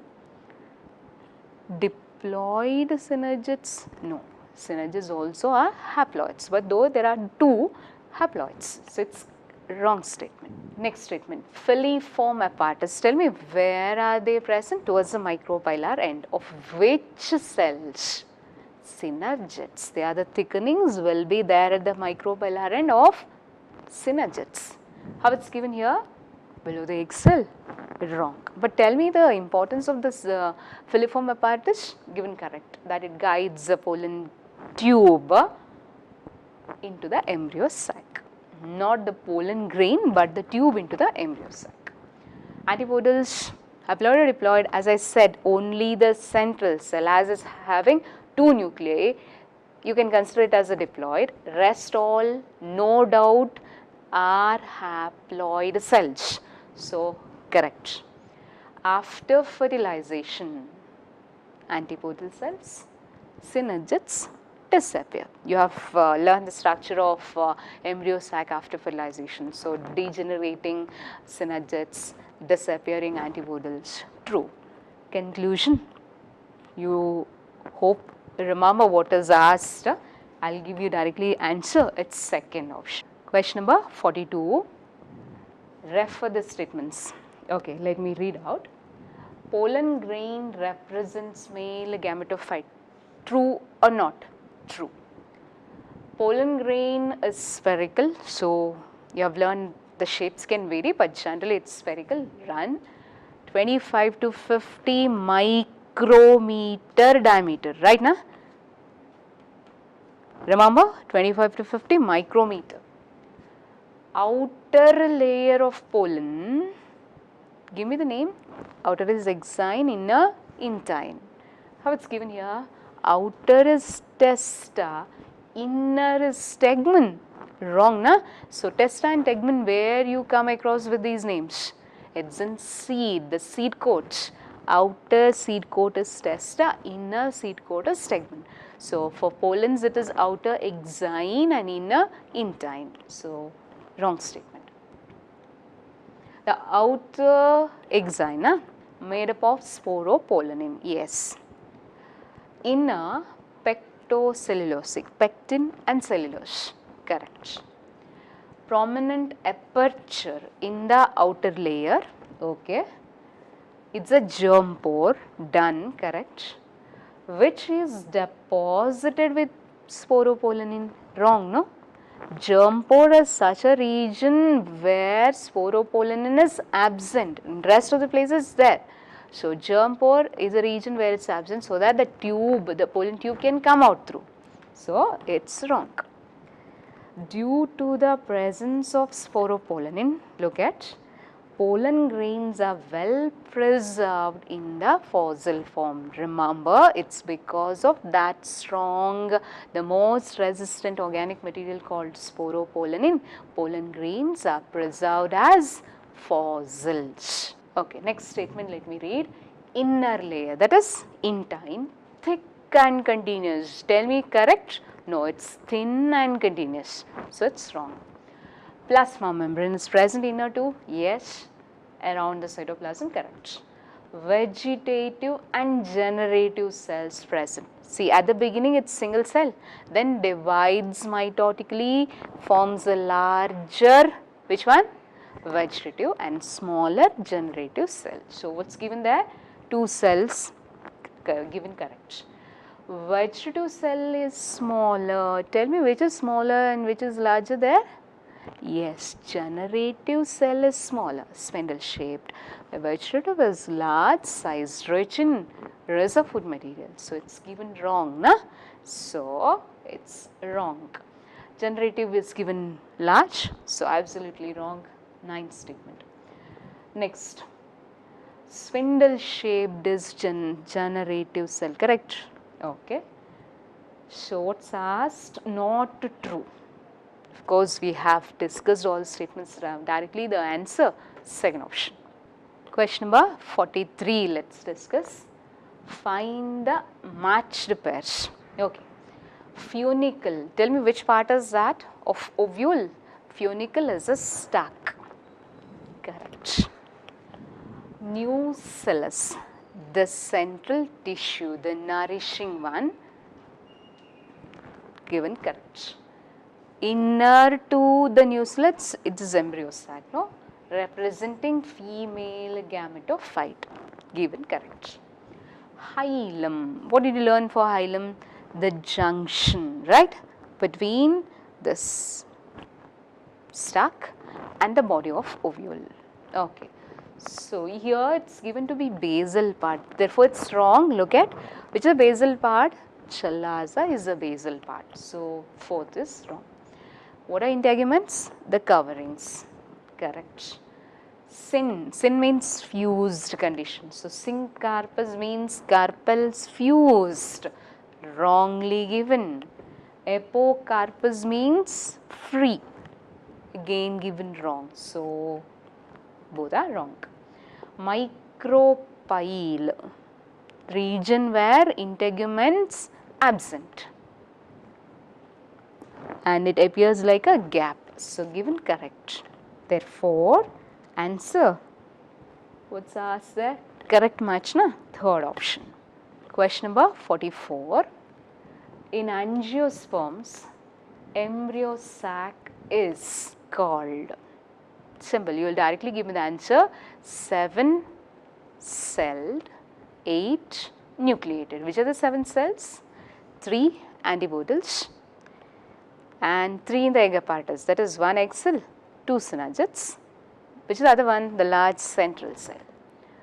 All these have 1 nucleus each except the central, where are 2. So it's 7 celled, 8 nucleated. Second option. Question number 45. Allergic disorders. Asthma, bronchitis. When are these caused? So it's related to our topic, you can say due to pollen allergy. Which plant you have learnt as example? Parthenium. Here they have added one more, Eupatorium. So allergic, it's caused due to the algae of these pollens. That is carrot grass as well as Eupatorium. Another example which you can include for the plant species causing pollen allergy. Question number 46. Monosporic development. Again a simple and direct question. Tell me what? That is when 4 megaspores get formed from 1 megaspore mother cell, what happens? 3 disappear or disintegrate, 1 will remain and form the embryo sac. So the development is monosporic. Formation from single functional megaspore. Therefore, remember embryo sac development is said to be monosporic. Question number 47. The conditions of cell divisions in embryo sac development of angiosperms. Tell me, it is again a simple question. During the formation of embryo sac, what divisions, how many will occur? Okay. So, from megaspore mother cell to megaspore, it is meiosis. We will consider from megaspore onwards. Megaspore onwards to form an embryo sac. I will represent it diagrammatically so that it becomes easy.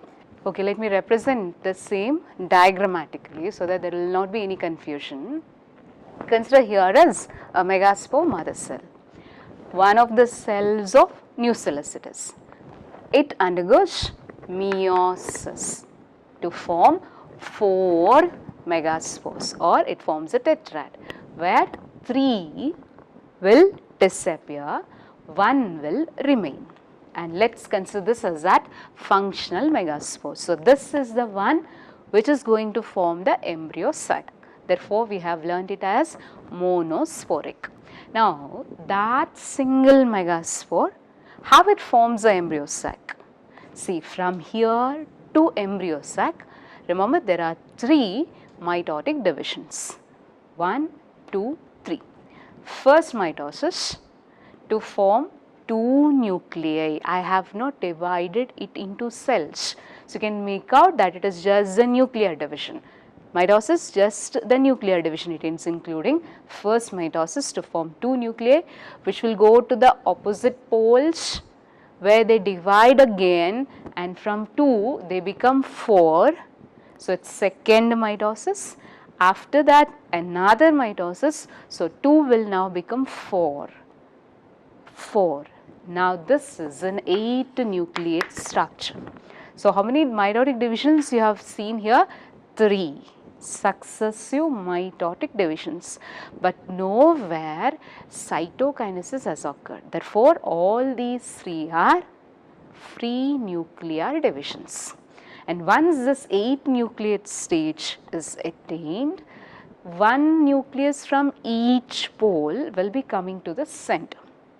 So, 2 will come to the center, 1 from each pole. Therefore, 2 to the center. How many left at each pole? 3. Now, between these 3 nuclei, that means 3 plus 3, walls will be laid to form a mature embryo sac. Now, we will directly draw the conclusion. So, during the formation of an embryo sac, it is mitotic divisions initially, which are free nuclear divisions. So, up to 8 nucleated stage, it is mitotic divisions. Having many mitotic divisions? 3. After 8 nucleate, the walls are laid down. But between how many nuclei the walls are laid? 3 and 3, because the 2 have come to the center. So, answer, it is direct. Now, it is a related question. Embryo sac development after 8 nucleate stage. How? There will be formation of wall. Where are the cell walls laid? Wall is laid around 8 nuclei. Look at, it is not 8. Wall are laid, cell walls are laid around 6, because the 2 have come to the center, and that large cell is a central having 2 nuclei which have come from the poles. That is why polar nuclei. Done, na? Second option. Question number 49. In the following, find out correct statements. Chasmogamous flowers promote self and cross. What do you mean by chasmo? With exposed stamens and stigma. So, they can promote cross pollination, and there is also provision of self. So, correct. Cleisto, what do you mean by closed? Okay, will promote self pollination. Yes, obvious that in closed flowers it is always self pollination. Xeno, tell me which is this? The pollination involving 2 flowers of 2 different plants. Promotes self, there is no question of self, so we will not read the next half, it is wrong. Gitno, 2 flowers but of same plant, right? So, we will read. Promotes cross. See, I had told you it is genetically self, because 2 flowers are of same plant, but functionally cross. Tell me why? Because for the pollen from one flower to reach another, it needs agent. So, genetically self, functionally cross pollination, geitonogamy. So, you can consider as a cross pollination. So, now which are given correct, we have to choose. No doubt it is A, B, D, C, that is Xeno given wrong. Question number 50. Which of the following options is correct? Okay, let us read. It is about what? Transfer of pollen grains from the anther to the stigma of same flower. Anther to the stigma of same flower. How is that called? Autogamy, right? Na? How is it given? Autogamy. So it's given correct. We got the answer. So there's no need to see other options. Answer is first one. Question number 51. The type of contrivances present in these all the adaptations to facilitate cross-pollination. In which and all plants? Primula, Jasminum, Oxalis. To promote cross-pollination, remember they have an adaptation that is heterostyle. What do you mean by heterostyle? The lengths of styles will be different. The meaning is, if the style is so long, it will have the stamen very short. So this anther, which is with the very short filament, can't reach such a tall style and the stigma. So which is not possible? Autogamy is not possible. That's one way. Another way is opposite. Style is short, filament is so long. So they have such an adaptation or a device. What it prevents? Falling of pollen to the stigma of same flower. How it's prevented? With the varied lengths of style, or in simple statement, the stigma and the anther are placed at different levels. How you have learnt as the placement, it's different, levels different. Either this, the stigma will be at the top and this is anther, or anther will be at the top and stigma below, much below. Got? So which example at least you can remember? Jasmine. What's the condition? Heterostyle. Question number 52. Number of mitotic division occurs in the formation of 8 nucleated embryo sac. We have learned, na? Can give me the answer? It's 3 mitotic divisions. Of which kind but? Free nuclear divisions.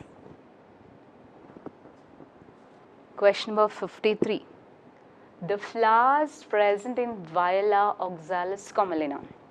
I told you already, Viola oxalis commelina, remember, have both the types of flowers. Which both?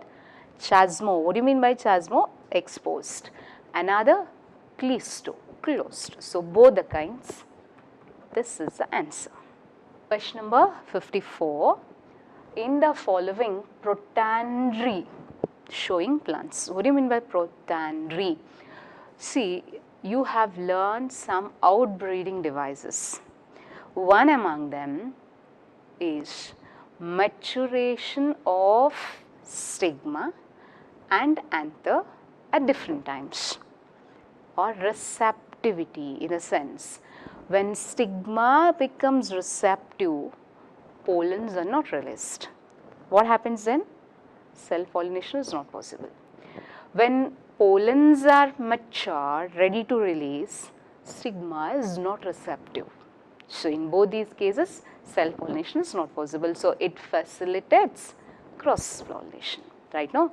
So in that, one type is protandry, where androecium matures first before the receptivity of stigma.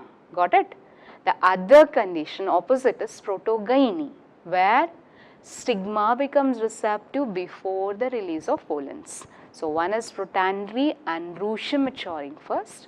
Protogyny, another where gynoecium matures first. So here it's protandry asked. Examples are these. So it's first option. Question number 55. We'll have to read the characters of some flowers and select the correct option.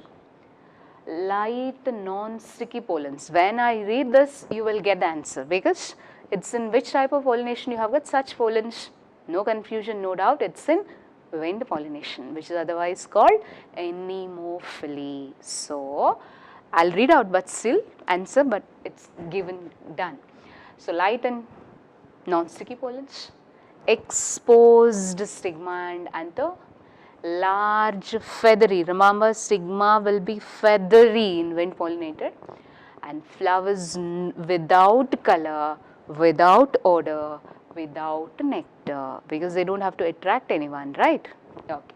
And it's common in grasses. So, simple, it's in anemophily or wind pollination. But remember all the adaptations. Question number 56. I'll read out the statement first. The female flowers reach the surface of water because of the long stalk. Did you get which plant is that? Because you have seen that picture, no? And male flowers or the pollen grains released at the surface of water. Can you guess the type of pollination? Because it's occurring at the surface of water, na? It's epihydrophily.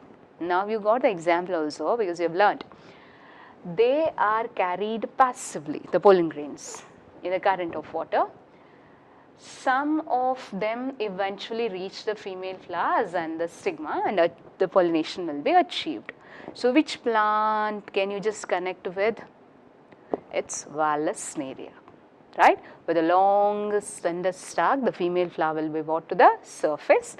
The male flower, after it matures, it gets detached and will be floating at the surface of water, and when it reaches this female flower, it bursts open to release the pollens, and these pollens will be received by this female flower. After receiving, it comes back into the water.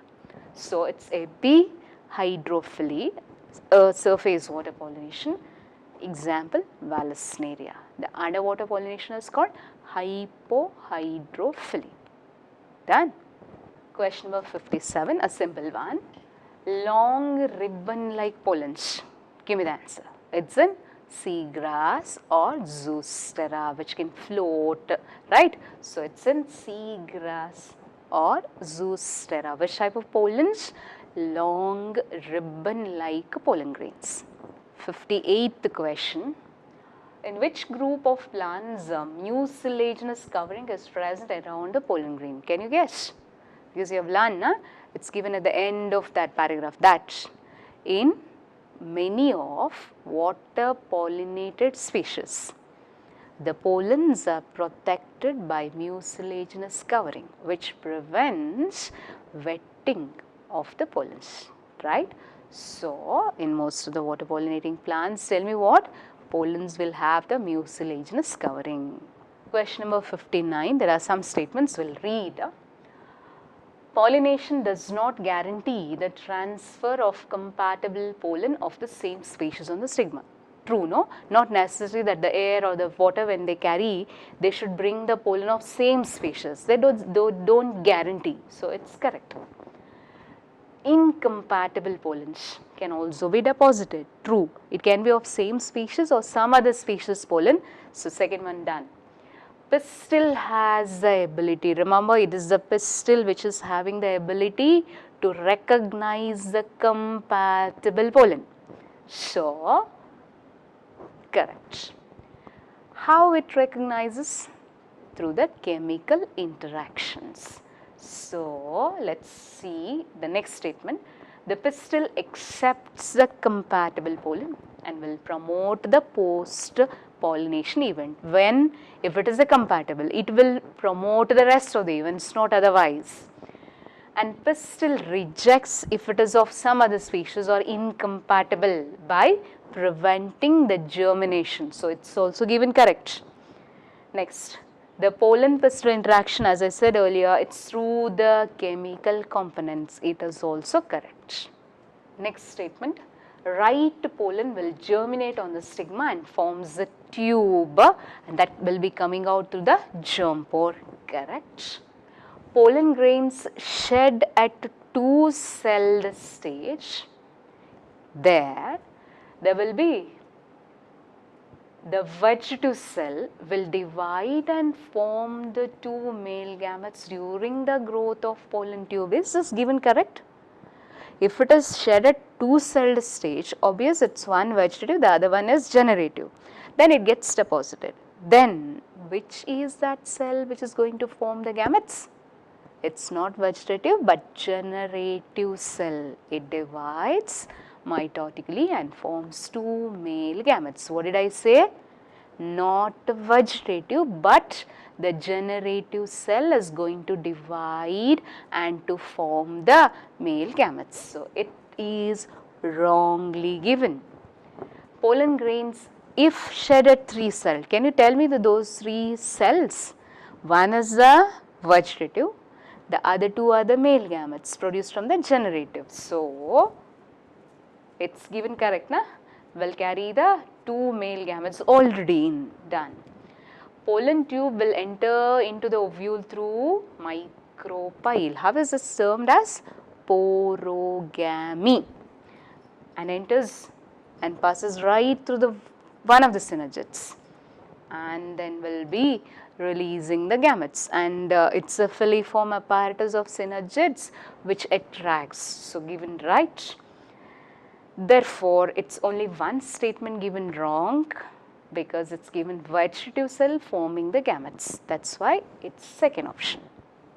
Question number 60, outbreeding devices. Can you define those special adaptations seen in the flowering plants which encourage cross-pollination, discourage self-pollination? Because only if self-pollination takes place, you have learned it can lead to inbreeding depression. So, to prevent which one? Self-pollination, and to promote cross-pollination, they have the adaptations called outbreeding devices. So, the right answer, be careful, it's this: to discourage self. Self is nothing but autogamy, and to promote cross. Cross is allogamy. Did you get the new words? Auto and allo. Auto is self, allo is cross-pollination. We have to find out which are the incorrect statements. Okay. Chiropterophily. Can you guess what it is? It's a type of pollination. Pollination by bats. Given correct, na? Cross pollination by bats. Which is the term? Chiropterophily. Some examples given and are the correct examples. Myrmecophily. Pollination by ants. Myrmecophily is pollination by ants. Given correct. Examples correct. Malaco, it is pollination by snails and slugs. Given correct. So, these 3 are correctly given with the examples. What do you mean by entomophily? You are familiar with insect pollination. Given correct, na? Examples also correct. Anemo is wind pollination, not animal. Remember, pollination by wind is anemophily. Hydro, it's through water. By water, it's hydrophily. So, all these given are correct. So, none are incorrect. 62nd question. Find out the characters which are related to insect pollinating flowers. They have some special features, no? Insect pollinating. Can you just tell me some? Will be brightly colored, often are large sized, will have the nectar, will have the smell, etc., etc. Right, let's see. Large, colorful, fragrant, yes, rich in nectar, true, no? Small, if small, how they will be? Clustered, aggregated together to make the flowers visible, conspicuous, done. Some, they have the foul smell, true. Some will provide safe places to lay the eggs. You know why exactly insects visit the flowers? Whether with the intention of pollinating them? Never. Why do they visit us? To get some benefits for their own, like to collect the nectar, another to lay the eggs. They consider flowers as safe places. So, then they will be transferring the pollens. So, flowers give them some rewards. So, this is a reward, that is providing safe place for laying their eggs. Tell me which you select for an adaptation towards the entomophily. It's obvious, all. Option 4. Question number 63. will read and directly will fill the answer, right now. Production of dioecious flowers is one type of outbreeding device. Listen carefully. Dioecious flowers. What do you mean by? Separate male and female flowers. Or to make it simple, unisexual flowers. Now, if both male and female flowers present on the same plant, male, female flowers in the same plant. For example, castor, maize. Flowers unisexual but both are there in the same, right? It prevents, tell me, self-pollination or autogamy, because it cannot be transferred to the same flower, no, because it's unisexual. So, prevents autogamy, but not, can you fill? Geitonogamy, because the two types of flowers are there on same plant. So, possibility is there, pollen falling onto the flora, same plant, from the male flower to the female in the same plant. So, which is possible? Geitono, but which is not possible? Auto. So, remember, if unisexual flowers, both of them are there in the same plant, it can only prevent autogamy, not geitonogamy. Now, the other condition, which is that one plant bearing only one type of flower. Okay. So, such as papaya, what happens there? Separate male, separate female. If that is the case, tell me what will be prevented? Autogamy possible? No. Geitono, again no, because one type of flower, na? So, it prevents both autogamy as well as geitonogamy. Read it again and understand, because it's an important fine point. Got it? So, answer, it's this. 64th question I am reading. The 3 cells found in a pollen grain, when it is shed at 3 cell stage, we have already come across with, na? One is vegetative, other 2 male gametes produced from generative cell. Answer, it's this. Okay, here are some steps of artificial hybridization, which we have to arrange in order. Okay, tell me which are the steps during artificial hybridization. Artificial hybridization means crossing off, right? So, first is to select the parents. One as male you will select, the other one as female parent. What next? It is emasculation. Okay, what do you mean by? It refers to removing anthers from the bisexual flowers of male, no female parent. I repeat, second step, emasculation, removing anthers from the bisexual flowers of female parent. Tell me why. See, if the parent, female parent which you have selected is having only female flowers, no question, no confusion, nothing, it's having only female flowers, done. If it has bisexual, then there is possibility of self-pollination, but because we have already chosen a male parent, we will have to prevent the self-pollination. So, how it's done? Using the 4 steps, it can be done, or dipping in hot water, it can be achieved. It's called emasculation. Why? To prevent self-pollination. After you are done with the emasculation, what next? It's bagging. Tell me why? Because there is possibility of falling of some other pollen on these flowers from some other, because we have already selected the parent, we don't want any other pollen to be falling on this. So, should be covered with a bag of polythene, okay, or muslin cloth. It's called bagging. Then what do? Collect the pollen from the male parent, dust it over this flower. It's called artificial pollination. Once it's done, rebagging again to take care of other pollens falling on, right? So, it's rebagging, then pollination is already occurred, na? So, fertilization, seed setting will take place. So, those are the steps given. Therefore, I hope you now got the correct order. That's this. Question number 66, it's related to emasculation. Just now I had explained, right? So, removing anthers. From which flowers? Look at bisexual. Of which parent? female. When? Before anthes using forceps. Tell me why this is performed? To prevent self-pollination. Okay, so only if female parent is having bisexual flower. If at all female parent what you have selected is having unisexual flower, no need to go for emasculation. Simple, na? Yes. Done. Okay, you can just identify these pictures, right?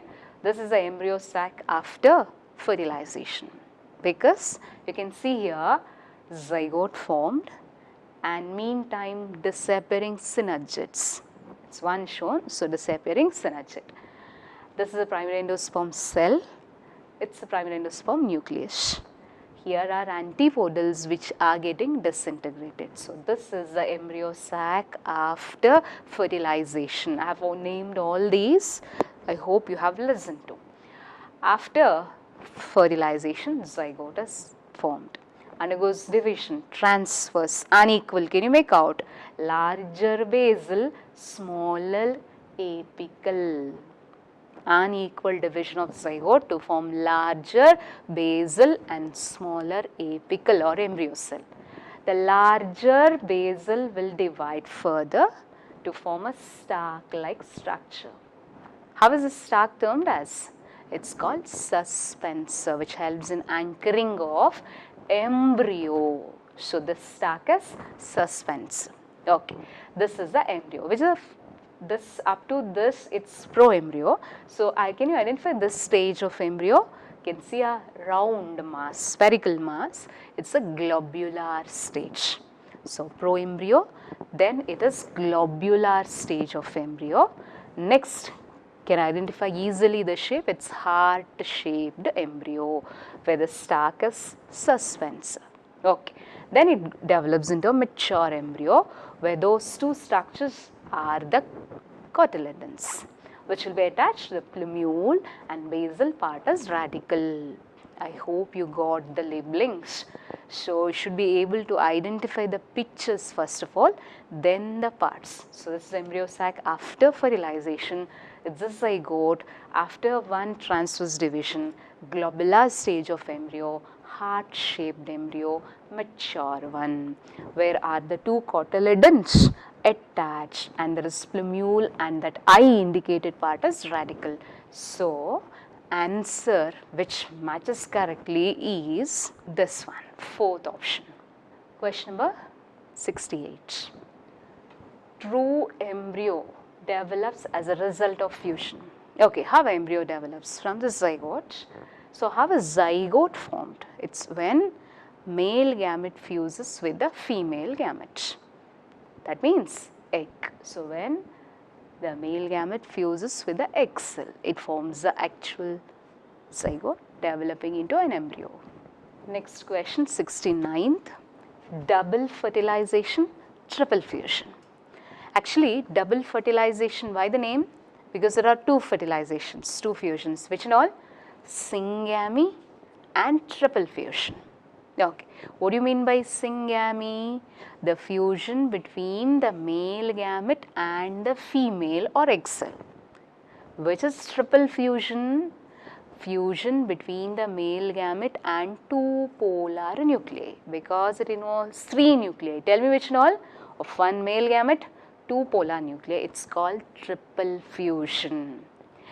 Tell me now, where do you find the syngamy plus triple fusion or together double fertilization? Only, I am telling you only. So remember, it's unique. In which plant group? Angiosperms. So only angiosperms show this double fertilization, where it involves which two? Syngamy, triple fusion. So we have to choose a correct answer here, but as I have already given you the explanation, you can find the answer. So answer is this. Let me read out. Double fertilization, where one of the male gamete fuses with egg cell, forms zygote. Another will be fusing with two polar nuclei to form primary endosperm nucleus. Together it is double fertilization. Now what else is asked there? Triple fusion. For the next one, that is between three nuclei, the fusion. Male gamete, 2 polar nuclei, it's called triple fusion. Answer is this. Okay, 70th question. We'll have to find out the mismatched pair. Porogamy, chalazogamy, mesogamy. Have you heard of these terms? Simple. If the pollen tube enters into the ovule through micropyle, it's porogamy. I repeat, through the micropyle, if the pollen tube is entering, porogamy. If it passes through the chalaza and enters, it's called chalazogamy. If the pollen tube pierces the integuments and gets into, it's called mesogamy. Passing through the chalaza, chalazogamy. Through the integuments, mesogamy. Simple, no? Here are some examples which are given correctly. So, what is asked? Mismatch. None are mismatches. Question number 71. Okay. Milk of tender coconut. Tell me, which is that type of endosperm? The liquid one. Remember, liquid one or the tender coconut water, it's the free nuclear type of endosperm. Later on, it forms that white kind of kernel or becomes solid, right? It's called cellular. Simple to remember. First, it's free nuclear. What do you mean by free nuclear? Where the primary endosperm nucleus goes on dividing. It's called free nuclear. When the wall formation begins between these nuclei, it turns to be cellular. So, first, I am repeating, the liquid, it is free nuclear, and white kernel, it's cellular type of endosperm. Option second one. Question number 72. The endosperm is completely consumed by the developing embryo in which type of seeds? Non-endospermic seeds. Remember, though they are called non-endospermic, at the beginning there will be endosperm, but as the embryo grows, it completely consumes that food. So, in the mature seed, there will not be any endosperm. They are called non-endospermic seeds. Here are examples given: pea, groundnut, yes, plus you can include most of the dicots, and orchids come under non-endospermic seeds. How about most of the monocots? Endospermic. Okay, wheat, barley, maize, these all have endospermic, including coconut, endospermic seeds, where the endosperm will remain. In these, it will be consumed completely. Okay. Question number 73, read persistent nucellus, the remnants of nucellus. Can you give the term? Simple, perisperm. Nucellus remaining even after endosperm has formed. So, it's called perisperm. Examples, black pepper and beet. So, answer is first one. Question number 74. In the following parts, the parts of dicot embryo. Okay. Coleoptile, coleorhiza. Do they come in dicot embryo? Never, because it's in monocot embryos. Coleoptile and coleorhiza come. What are they? Sheaths. The sheath covering the plumule or shoot apex is coleoptile, and the sheath covering the radicle is coleorhiza in case of monocot embryos. So, coleoptile will not come, coleorhiza will not come, and our terms like scutellum epiblast also don't come in dicot embryo, because scutellum is a functional single cotyledon in monocot embryos. I repeat, one cotyledon functional in case of monocots, and it's called scutellum. Another is rudimentary, non-functional, it's a epiblast. So, these four found only in monocot embryos, not in dicot embryos. Which in all? Coleoptile, coleorhiza, scutellum, epiblast. Rest, that means these, are the parts of dicot embryo. go through the diagram, and yes, you will see these labelings there. Question number 75. In angiosperms, normally after fertilization, what happens? Tell me, zygote develops into embryo and primary endosperm nucleus develops into endosperm, right? Now, which of the two events will precede? First is which one? Whether the division of zygote to form embryo or division of primary endosperm nucleus to form endosperm? Remember, it's an important point, always primary endosperm nucleus divides first. Once enough endosperm is formed, zygote starts dividing. Tell me why? To get assured nutrition, right now. So, first the nutrients will be ready, then zygote starts dividing.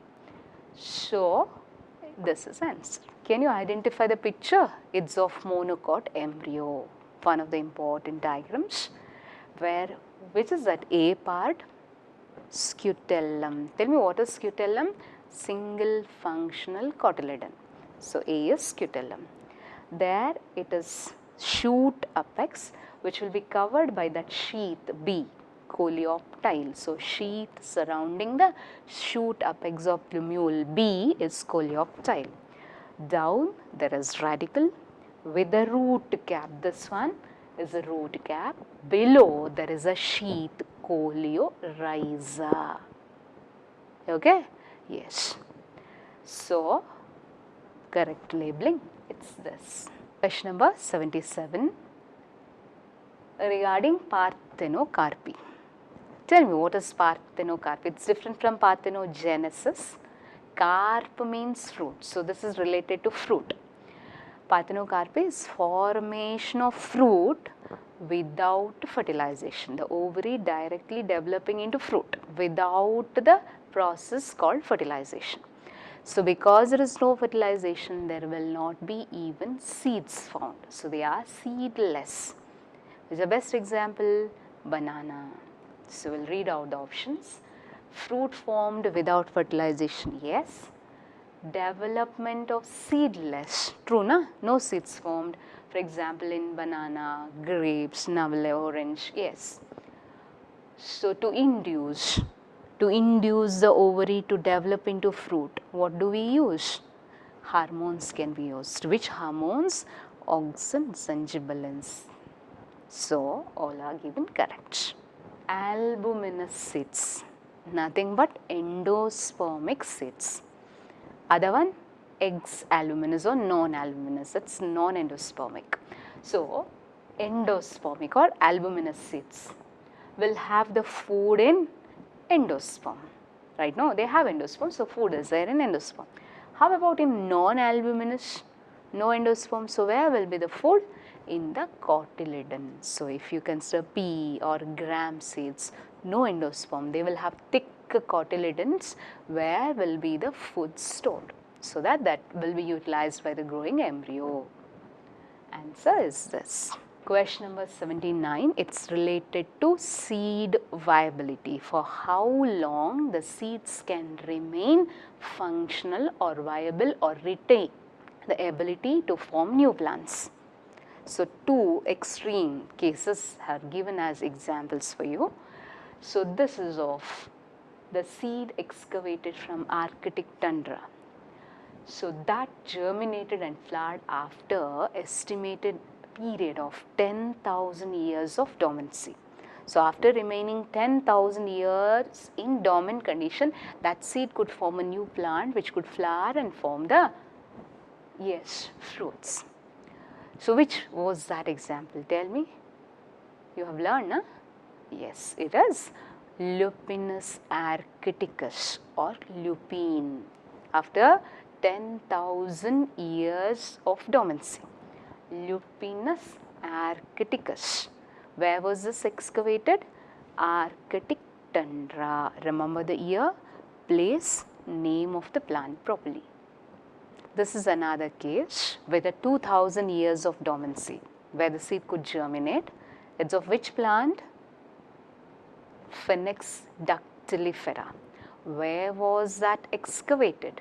At King Herod's palace near Dead Sea.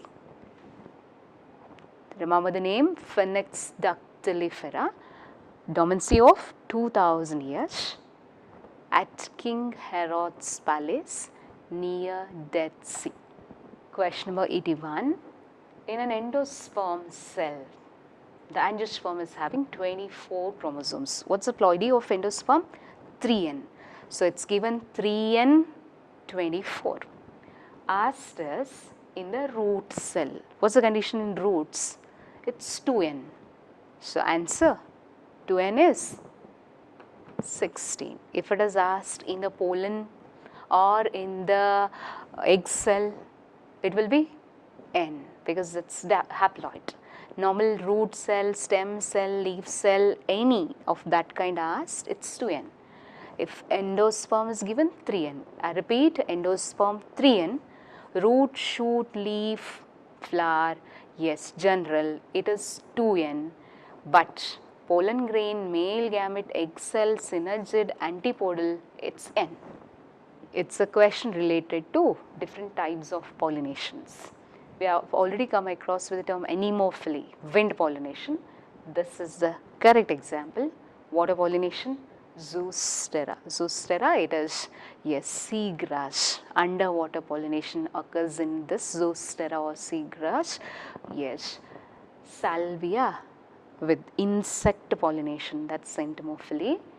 Adamsonia, it shows chiropterophily, that's bat pollination. So it's not an example for ornithophily. What do you mean by ornithophily? Bird pollination. Pollination by birds is ornithophily. So this is not the example because here the pollination usually occurs through the bats. Yeah, this is a question which we have already discussed about now, ploides. Tell me in case of ovary, in general if it is asked, it's 2n.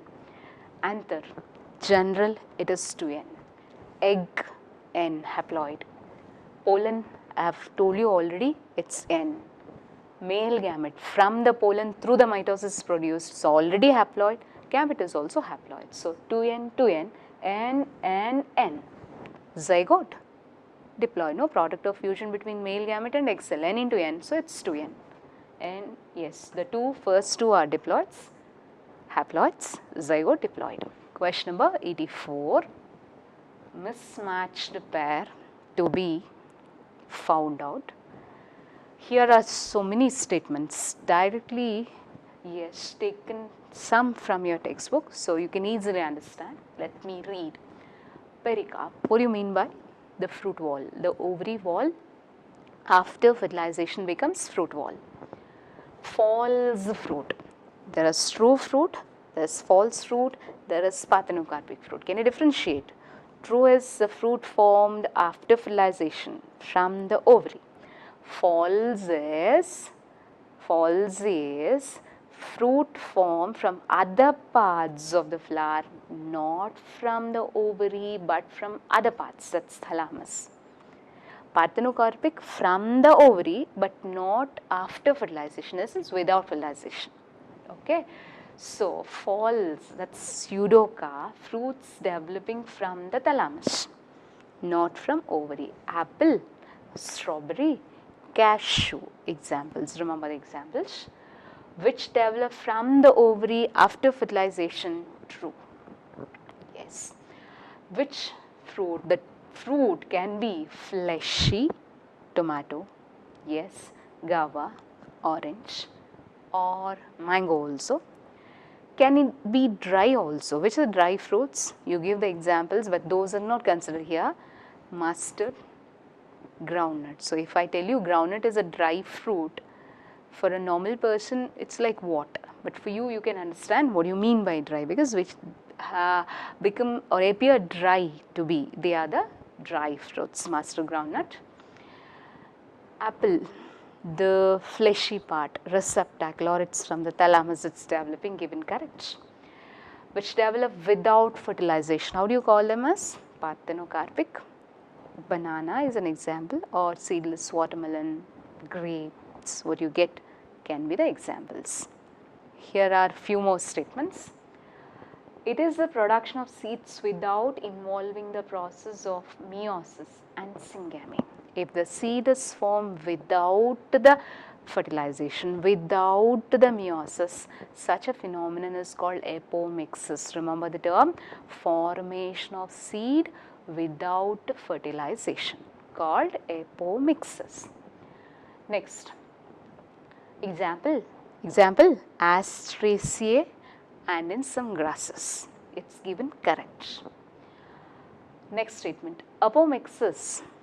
It's a type of asexual reproduction. Tell me why? No fertilization, but mimics sexual reproduction. Tell me why? Because there is seed formation. So remember the type of asexual reproduction which mimics sexual reproduction, it is apomixis. Okay, next. In many species, examples given, nucellar cells, where is nucellus? Surrounding the embryo sac. Nucellar cells divide, protrude into the embryo sac, develop into embryos. So one embryo is already there, now are more embryos formed, which is this case of polyembryony. Okay, so this one, occurrence of more than one embryo in a seed called polyembryony. So given, it's correct statement. In a polyembryony, there are types which you have to discuss next, but before, who discovered it? Remember, it was Leeuwenhoek who first observed it in a citrus plant. So all these given correctly. Let me read further, which includes types of polyembryony: simple, cleavage, adventitive. How is simple polyembryony? It's when it is more than one egg cell present in the embryo sac or more than one embryo sac present in the ovule. There will be many embryos developing, so it's called simple polyembryony. I said due to the presence of more than one egg cell or due to the presence of more than one embryo sac in an ovule. Normally one embryo sac for an ovule, no? More if it is there, each will form an embryo. So it's simple. Examples. What do you mean by cleavage? It's when the proembryo splits. Which is proembryo? Zygote. Next is proembryo. So then if it splits and each forms an embryo, it becomes cleavage due to the splitting of proembryo. It's called cleavage, common in pinus and orchids. Right. Third, adventitive. See, usually the egg cell will be developing into embryo. But if the embryos develop from synergids, antipodals, it can also result in many embryos. So it's called adventitive from synergids, antipodals. Examples. So I've read so many statements. I know how many you remember still, but at least you could make out that none of the statements given were wrong. So all are correct. Question number 85. Okay, can you identify the picture? Other gametes. You can see here similar gametes, dissimilar gametes. So obvious, it's homogametic condition, heterogametic. Which example you have learned for homo? Cladophora. For hetero, there's so many examples and you can identify through the picture. It's of humans, na? Sperm is there and the egg is there. So Cladophora, Homo sapiens. 86th question, let me read. In fertilized embryo sac, haploid, diploid and triploid structures. We have learned a diagram also, no? So let's recall that.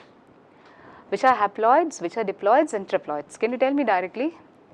The regenerating synergids, haploids. Disappearing antipodals, haploids. Zygote, diploid. Primary endosperm nucleus of the primary endosperm cell, triploid. We got the answer. Let's read the answer. Synergid and also antipodal, you remember, haploids. Zygote, diploid. Primary endosperm nucleus, triploid. So ploidies are very, very important to remember. 87th question. the male gamete of rice plant. What's the chromosome number, 2n number in rice? It's 24. Okay. So, in the gamete it's given 12. That means gamete is having n. Na? So, 2n is 24, n, listen, n is 12 given. N is given to be 12. The chromosome number in the female gamete is egg, n or 2n? Egg is n. So, n, that is 12. Zygote 2n, so 24. Seedling, normal 2n, so which is 2n condition, 24. Egg n, 12. Zygote 2n, 24. And seedling, normal diploid condition, 24. It's third option.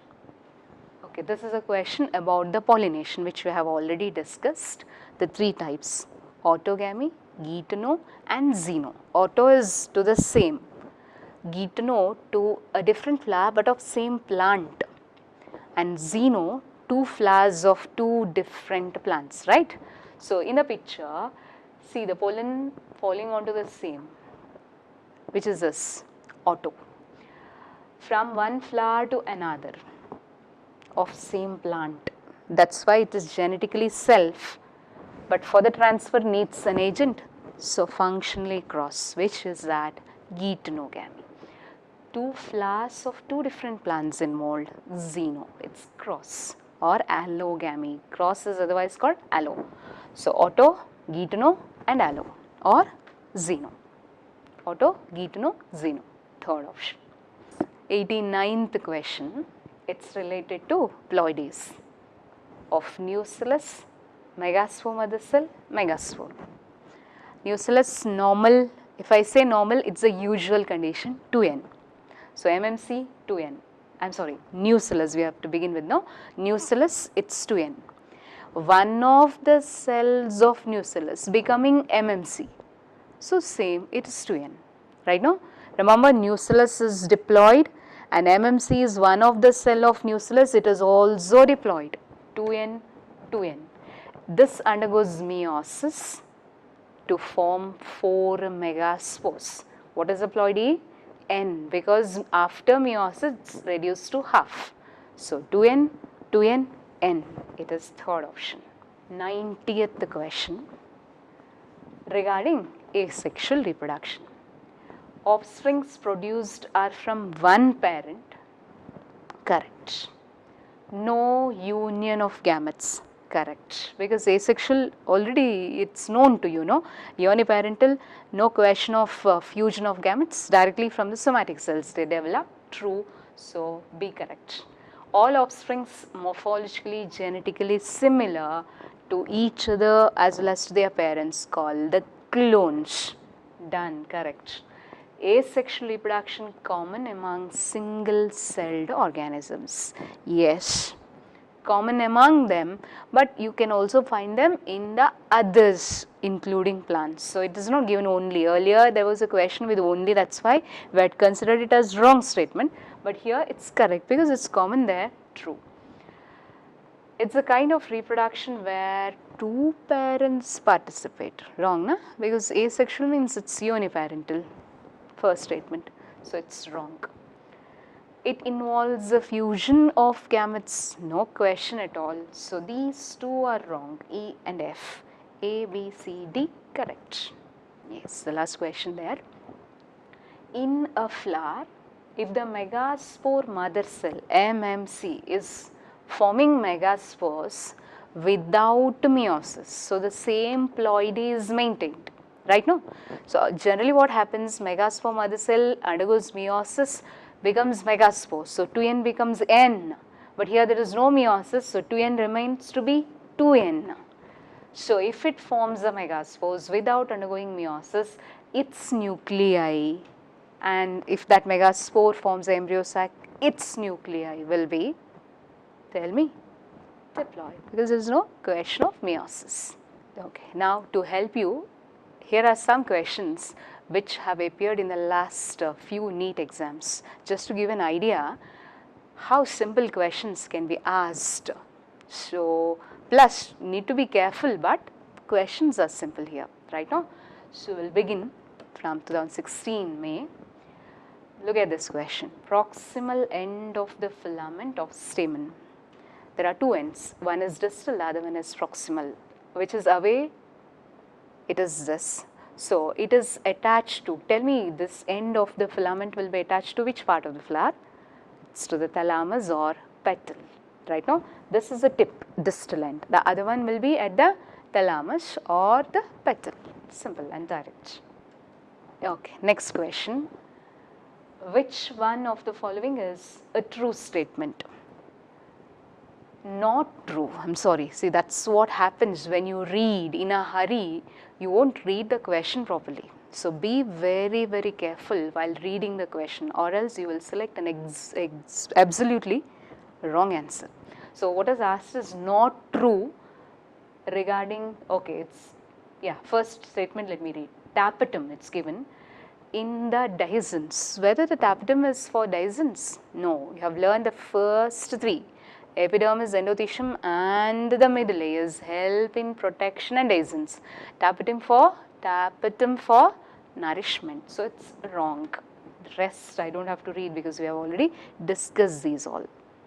Yes, this is a direct question. Look at seed formation without fertilization. So no doubt, no confusion, direct. It's apomixis, formation of seed without fertilization. Question number 95. See, such a simple question. How is the cotyledon of maize grain called? You have already come across with the point, na? It's scutellum, the functional cotyledon in monocots, scutellum. Other one is rudimentary. Can you give the term? Epiblast. It's not mentioned here. So remember, epiblast is rudimentary. Functional single cotyledon, scutellum. We'll have to select which is not correct. Pollen grains of many species can germinate on the stigma of a flower. Tell me, is this part correct? You have learned, no? The stigma, the pistil has the ability to recognize the right pollen or compatible through chemical interaction. Then it allows the post-pollination events if it finds it to be of right type or compatible type, or else it will not allow it to germinate. It simply rejects that pollen. So if pollen of some other species falls on the stigma, it will be rejected. Simple. So it will not germinate. So given is a wrong statement, first one. Let's read the next. Insects that consume pollen or the nectar without bringing about pollination. Some of them just visit, collect the nectar and go away without bringing about pollination. They are called nectar robbers or pollen robbers. If they are collecting the pollens, just eat and go away. So they are the robbers. Next, pollen germination and pollen tube growth regulated by chemical components of the pollen interacting with those of pistil. Correct? No? If the pollen tube has to germinate, means there should be an interaction between. So given is correct. Some reptiles, so it's not just the birds or not just the insects act as pollinators, even some reptiles, gecko lizard, garden lizard will also help as pollinators. We have already got the answer, first one. Questions from another question paper, 2016 July. So which one of the following generates new genetic combination? Tell me whether vegetative reproduction has anything to do with the variation? No. Polyembryony nucellar. See, nucellus means of already to a number, no question of variation. Parthenogens absolutely not. So anyhow, it's such a simple question which results in variations. It's a sexual reproduction. 98th question.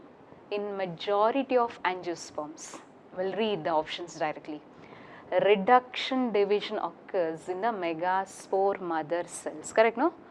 Nucellar cell, one cell, that's megaspore mother cell, undergoes meiosis and forms 4 megaspores. So it is meiosis, nothing but reduction division. So it's a correct statement. Next, small central cell. Whether central cell will be small or large sized? It's large. So done, it's wrong. Egg cell will have the filiform apparatus? Never. Which cells will have synergids? So wrong. Numerous antipodals? No, na? How many antipodal cells will be there in an embryo sac? Just 3. So wrong. It's the correct one. Okay, question number 99. Ovule of an angiosperm equivalent to, tell me another term, simple. Ovule or megasporangium. Remember, there should never be any kind of confusion. Ovule is technically equivalent to megasporangium. Okay, there is one more question. Water hyacinth, water lily. Just by reading these names, what you can conclude are the aquatic plants. Okay, so in aquatic plants, which type of pollination? Simple answer is water pollination. I am asking you, is that correct? No. What did you learn for water pollination? Water pollination is not so common as wind pollination. Only few, that is about 30 genera are water pollinated, of which most of them are monocots. I repeat, water pollination is not so common, or it is not that if the plants are aquatic, there will be water pollination, not necessary to justify. We have a question here. In case of water hyacinth or water lily, though are aquatic, they are not water pollinated. They are pollinated just like land plants through insect or wind. Did you get the statement what I said? If the plant is in water, not necessary that it should be pollinated through water. Like these, they can be pollinated through insect or wind. Water hyacinth, water lily. Okay? Yes. Okay, next question. Which one of the following statements not correct? I repeat, not correct. In potato, banana, ginger, propagated through stem part, na? Yes. The plantlets arise from internodes. Tell me, never, na? They need node. They need node through which the buds develop, which develop into new plants. So, wrong one, not from the internodes, but from the nodes. Okay, water hyacinth grows in which type of water? Stagnant or standing water bodies. Drains all the oxygen, leads to the death of fishes. We have already learnt. In case of asexual, offsprings produced will be identical, called clone. Yes. Microscopic motile. Did you get the term?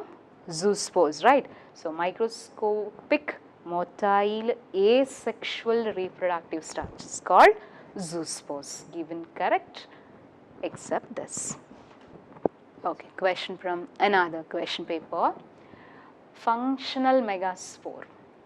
Megaspore, functional, because 4 will be formed, 3 of them will degenerate, now 1 remains. So, 1 will develop into, simple, embryo sac or female gametophyte. Megaspore, the functional megaspore develops into embryo sac. 1 or 2 attractants, color, odor, yes, or the rewards. Which are the rewards? Pollen as a food, nectar as a food, or safe place to lay the eggs. I think you got the answer, na? So, attractants and rewards required for which type of pollination? Wind? No, it's for insect pollination, that's entomophily. Okay, simple but an important question it is. Flowers with the single ovule in the ovary. Got it? Packed into inflorescence. Small flowers compactly arranged in inflorescence and generally with single ovule in the ovary. How are they pollinated? Answer, wind. So, wind pollinated flowers usually will have single ovule in an ovary. 104, question number. A dioecious flowering plant. We have already come across with this plant, no? That is 2 kinds, monoecious and dioecious. Monoecious means two types of flowers, male and female in the same. If that is the condition, it prevents only auto, but getonogamy is possible. Now consider dioecious, separate. Here is male plant and here is female plant. Autogamy is possible? No. Getonogamy is possible? No. Why? Getonogamy means two flowers of same, but it's not possible. So it prevents both. I hope you got. When it is dioecious or separate male and female plants, there should be only xenogamy. No autogamy, no getonogamy. The best example is papaya. 105. The one what you eat, in a sense, let me complete. In the coconut, what's the morphological nature? It's the endosperm. The tender coconut water, it's endosperm. The white kernel, it's the endosperm. Earlier, its liquid endosperm is which type? Free nuclear. When it becomes solid, it is called cellular. So nothing but endosperm. Question from 2018 paper. Which of the following has proved helpful in preserving pollen as fossil? I hope you know direct answer. So in the pollen grains at the wall layer called exine, there is a fatty substance. Can you name? Sporopollenin. It's because of this the pollens preserved as fossils. It is this substance which is considered the most resistant organic material, resistant to heat and resistant to the action of acids or alkali. So they are preserved as fossils. Pollen grains can be stored for several years in liquid nitrogen. Can you give that name of preservation? Cryopreservation. Preserving in liquid nitrogen is called cryopreservation. Can you tell me at what temperature it's preserved? Minus 196 degrees Celsius. Method, cryopreservation in liquid nitrogen. Yes. Temperature minus 196 degrees Celsius. Question number 108. Which of the following flowers only once in its lifetime? You are all familiar with the example bamboo. Can you give me the term for such a plant flowering only once in lifetime? Monocarpic. Double fertilization. Unique to which plant group? Angiosperms. What it involves? Two fertilizations. Syngamy, triple fusion. Syngamy between male gamete and egg cell. Triple fusion between male gamete and two polar nuclei. Answer this. Question number 110. Which one of the following plants show very close relationship with species of moth? When you hear moth, which plant you relate because they have close relationship? Yucca, right? No? So where none of the two can complete the life cycle without another. So such a close relationship between moth and that yucca plant. So this moth will be visiting that plant flower actually, to lay its eggs. By the time it visits, it will be bringing the pollens, so it pollinates. Then it lays eggs and goes. So by the time those eggs germinate, eggs develop into larvae, the flowers will form the seeds. So moth and yucca relationship or association so close. Without the other, one will not be able to complete its life cycle. Okay, 2019 question paper, some questions. Is some plants, the female gamete develops into embryo? Okay, it should be in some plants, female gamete develops into embryo. Gamete developing into embryo without fertilization. Which is that phenomenon? Parthenogenesis. Don't bring the carpi here. So female gamete developing into embryo without fertilization is parthenogenesis.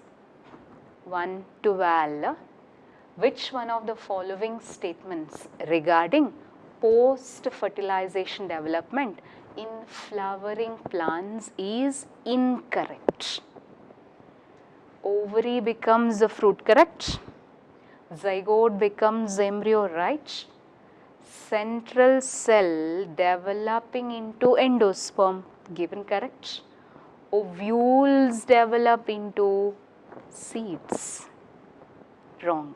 So it is answer. It should be ovules into seeds. Question number 113. What is the fate of male gametes discharged into the synergids? What happens to the male gametes? How many will get discharged? 2. So one will fuse with egg cell, another will fuse with 2 polar nuclei. So one fuses with the egg cell, another fuses with polar nuclei or central cell 2 nuclei. Question number 114. Persistent nucellus. Give me the term. Perisperm. Persistent nucellus. Here are some questions from your appeared CET. Identify from the following groups of animals with the estrus cycle. Look at, that's what I had told you at the beginning. Estrus is in non-primates, menstrual is in primates. So of these you have to differentiate. So estrus asked, we have to choose only such examples coming under non-primates. There should not be monkey, ape or yes. So answer is this. Which among these is not a post-fertilization event? What do you mean by post-fertilization? After fertilization. So which won't come under after fertilization events? Fruit formation is after fertilization, yes. Gamete formation, pre-fertilization event, no? So it is not the post, it should be pre. Seed, after fertilization. Embryo, after fertilization. Here is a problem, appears to be simple, okay. In a dithecous anther, what do you mean by dithecous? 2-lobed, and in each lobe it's 2 microsporangia. So take it, there are 4 microsporangia. Done. Or pollen sacs. Each pollen sac contains 1000 microspore mother cells. So I said 4 microsporangia or 4 pollen sacs. Given 1000 microspore mother cells in each pollen sac. That means altogether number of microspore mother cells you give me 4000, right? Okay. So asked is total number of pollen grains. Can you guess? 1 microspore mother cell undergoes which division? Meiosis. To form how many pollen grains? 4. So altogether already how many microspore mother cells are there? 4000. Each forming 4. So 4000 will together form 16,000. Answer is this. You got it, na? 4 lobes first of all. So you have to multiply into by that number with 4 into 4 because 4 daughter cells each. In case of apple, which is the edible part? No confusion, no doubt, it is thalamus. So it's a thalamus which grows over after the fertilization. So real fruit lies inside. The fleshy part it is developing from thalamus. Read the statements carefully. Already the statements have come, but still we'll have to choose which is correct. Chasmogamous flowers never exhibit autogamy. Tell me correct? Not necessary, in the sense chasmo means with exposed stamens and stigma. So can have autogamy or allogamy. Both are possible. So you can't just say it's always cross-pollination, never self-pollination. No. So it's wrong statement. Chasmo will have always geitonogamy. Not at all. There can even be autogamy because they are exposed. It can be auto also. Cleisto. What do you mean by cleisto? Closed. Exhibit. Which type of actually pollination in them? You know, right? So whether in cleisto cross-pollination is possible. There is no chance of pollen from some other flower falling onto. So no question of geitono. It is only auto. That means pollen of the same will fall on, not others, because it will be closed. So cleisto always exhibit autogamy. Question number 120. Offsprings formed during sexual reproduction exhibit more variations than which are formed during asexual method. Why in case of sexual reproduction offsprings will have variations? Let's read the options. Sexual reproduction is more complicated. Is that the reason for variation? No. Genetic material comes from two different individuals, right? Na? From the father and the mother parent. So, offspring will have variations. This is the answer. Question number 121. In the given options, which one cannot propagate by vegetative means, which can't form a new plant through vegetative propagation? Marginal piece of bryophyllum, I think we have come across with this, na? Marginal piece of bryophyllum will have the buds at the notches, can form the new plant, so it can. Middle piece of sugarcane, see this has come twice actually, so sugarcane can form a new plant only if the stem has node, not through the internodes the new plants develop, so it cannot, that's why this is the answer. Here are two statements to read. First one, in 40% of angiosperms, pollen grains are shed at 3-celled. You have learnt as in 60% the pollen grains are shed at 2-celled, remaining 3-celled, so it's correct. Next, intine is made of cellulose and pectin, given correct. It is discontinuous with germ pores, not, na? Germ pores are there in exine. Actually, intine is continuous. So, this half is given wrong. So, this statement is wrong. Only the first one correct. So, third option. Question number 123. When the pollen grain is shed at 3-celled stage, which cells are present? Can you tell? One is the vegetative cell. Then there will be 2 male gametes which are formed from generative cell. So, 1 vegetative cell, 2 male gametes, therefore it is 3-celled. Question number 124. Even in the absence of pollinators, a short seed set will be therein. In which type of pollination? No pollinator required. It is autogamy. In which type of flowers? It is always autogamy, so that there will be pollination, there will be fertilization, there will be seed formation. Which type of flower? Closed. There is no agent required, so pollination is certain, fertilization is certain. How do you call the closed flowers as? Cleistogamous. So, 125 question number, which will not come under pre-fertilization events. Pre means before fertilization. So, which will come under pre-fertilization actually?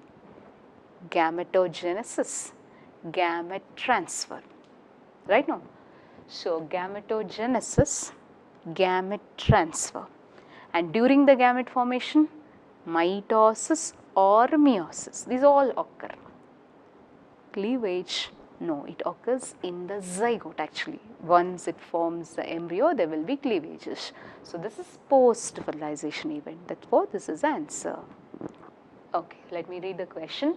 Which of the following characters is not required for autogamy? Autogamy means self-pollination, which is not needed for self-pollination.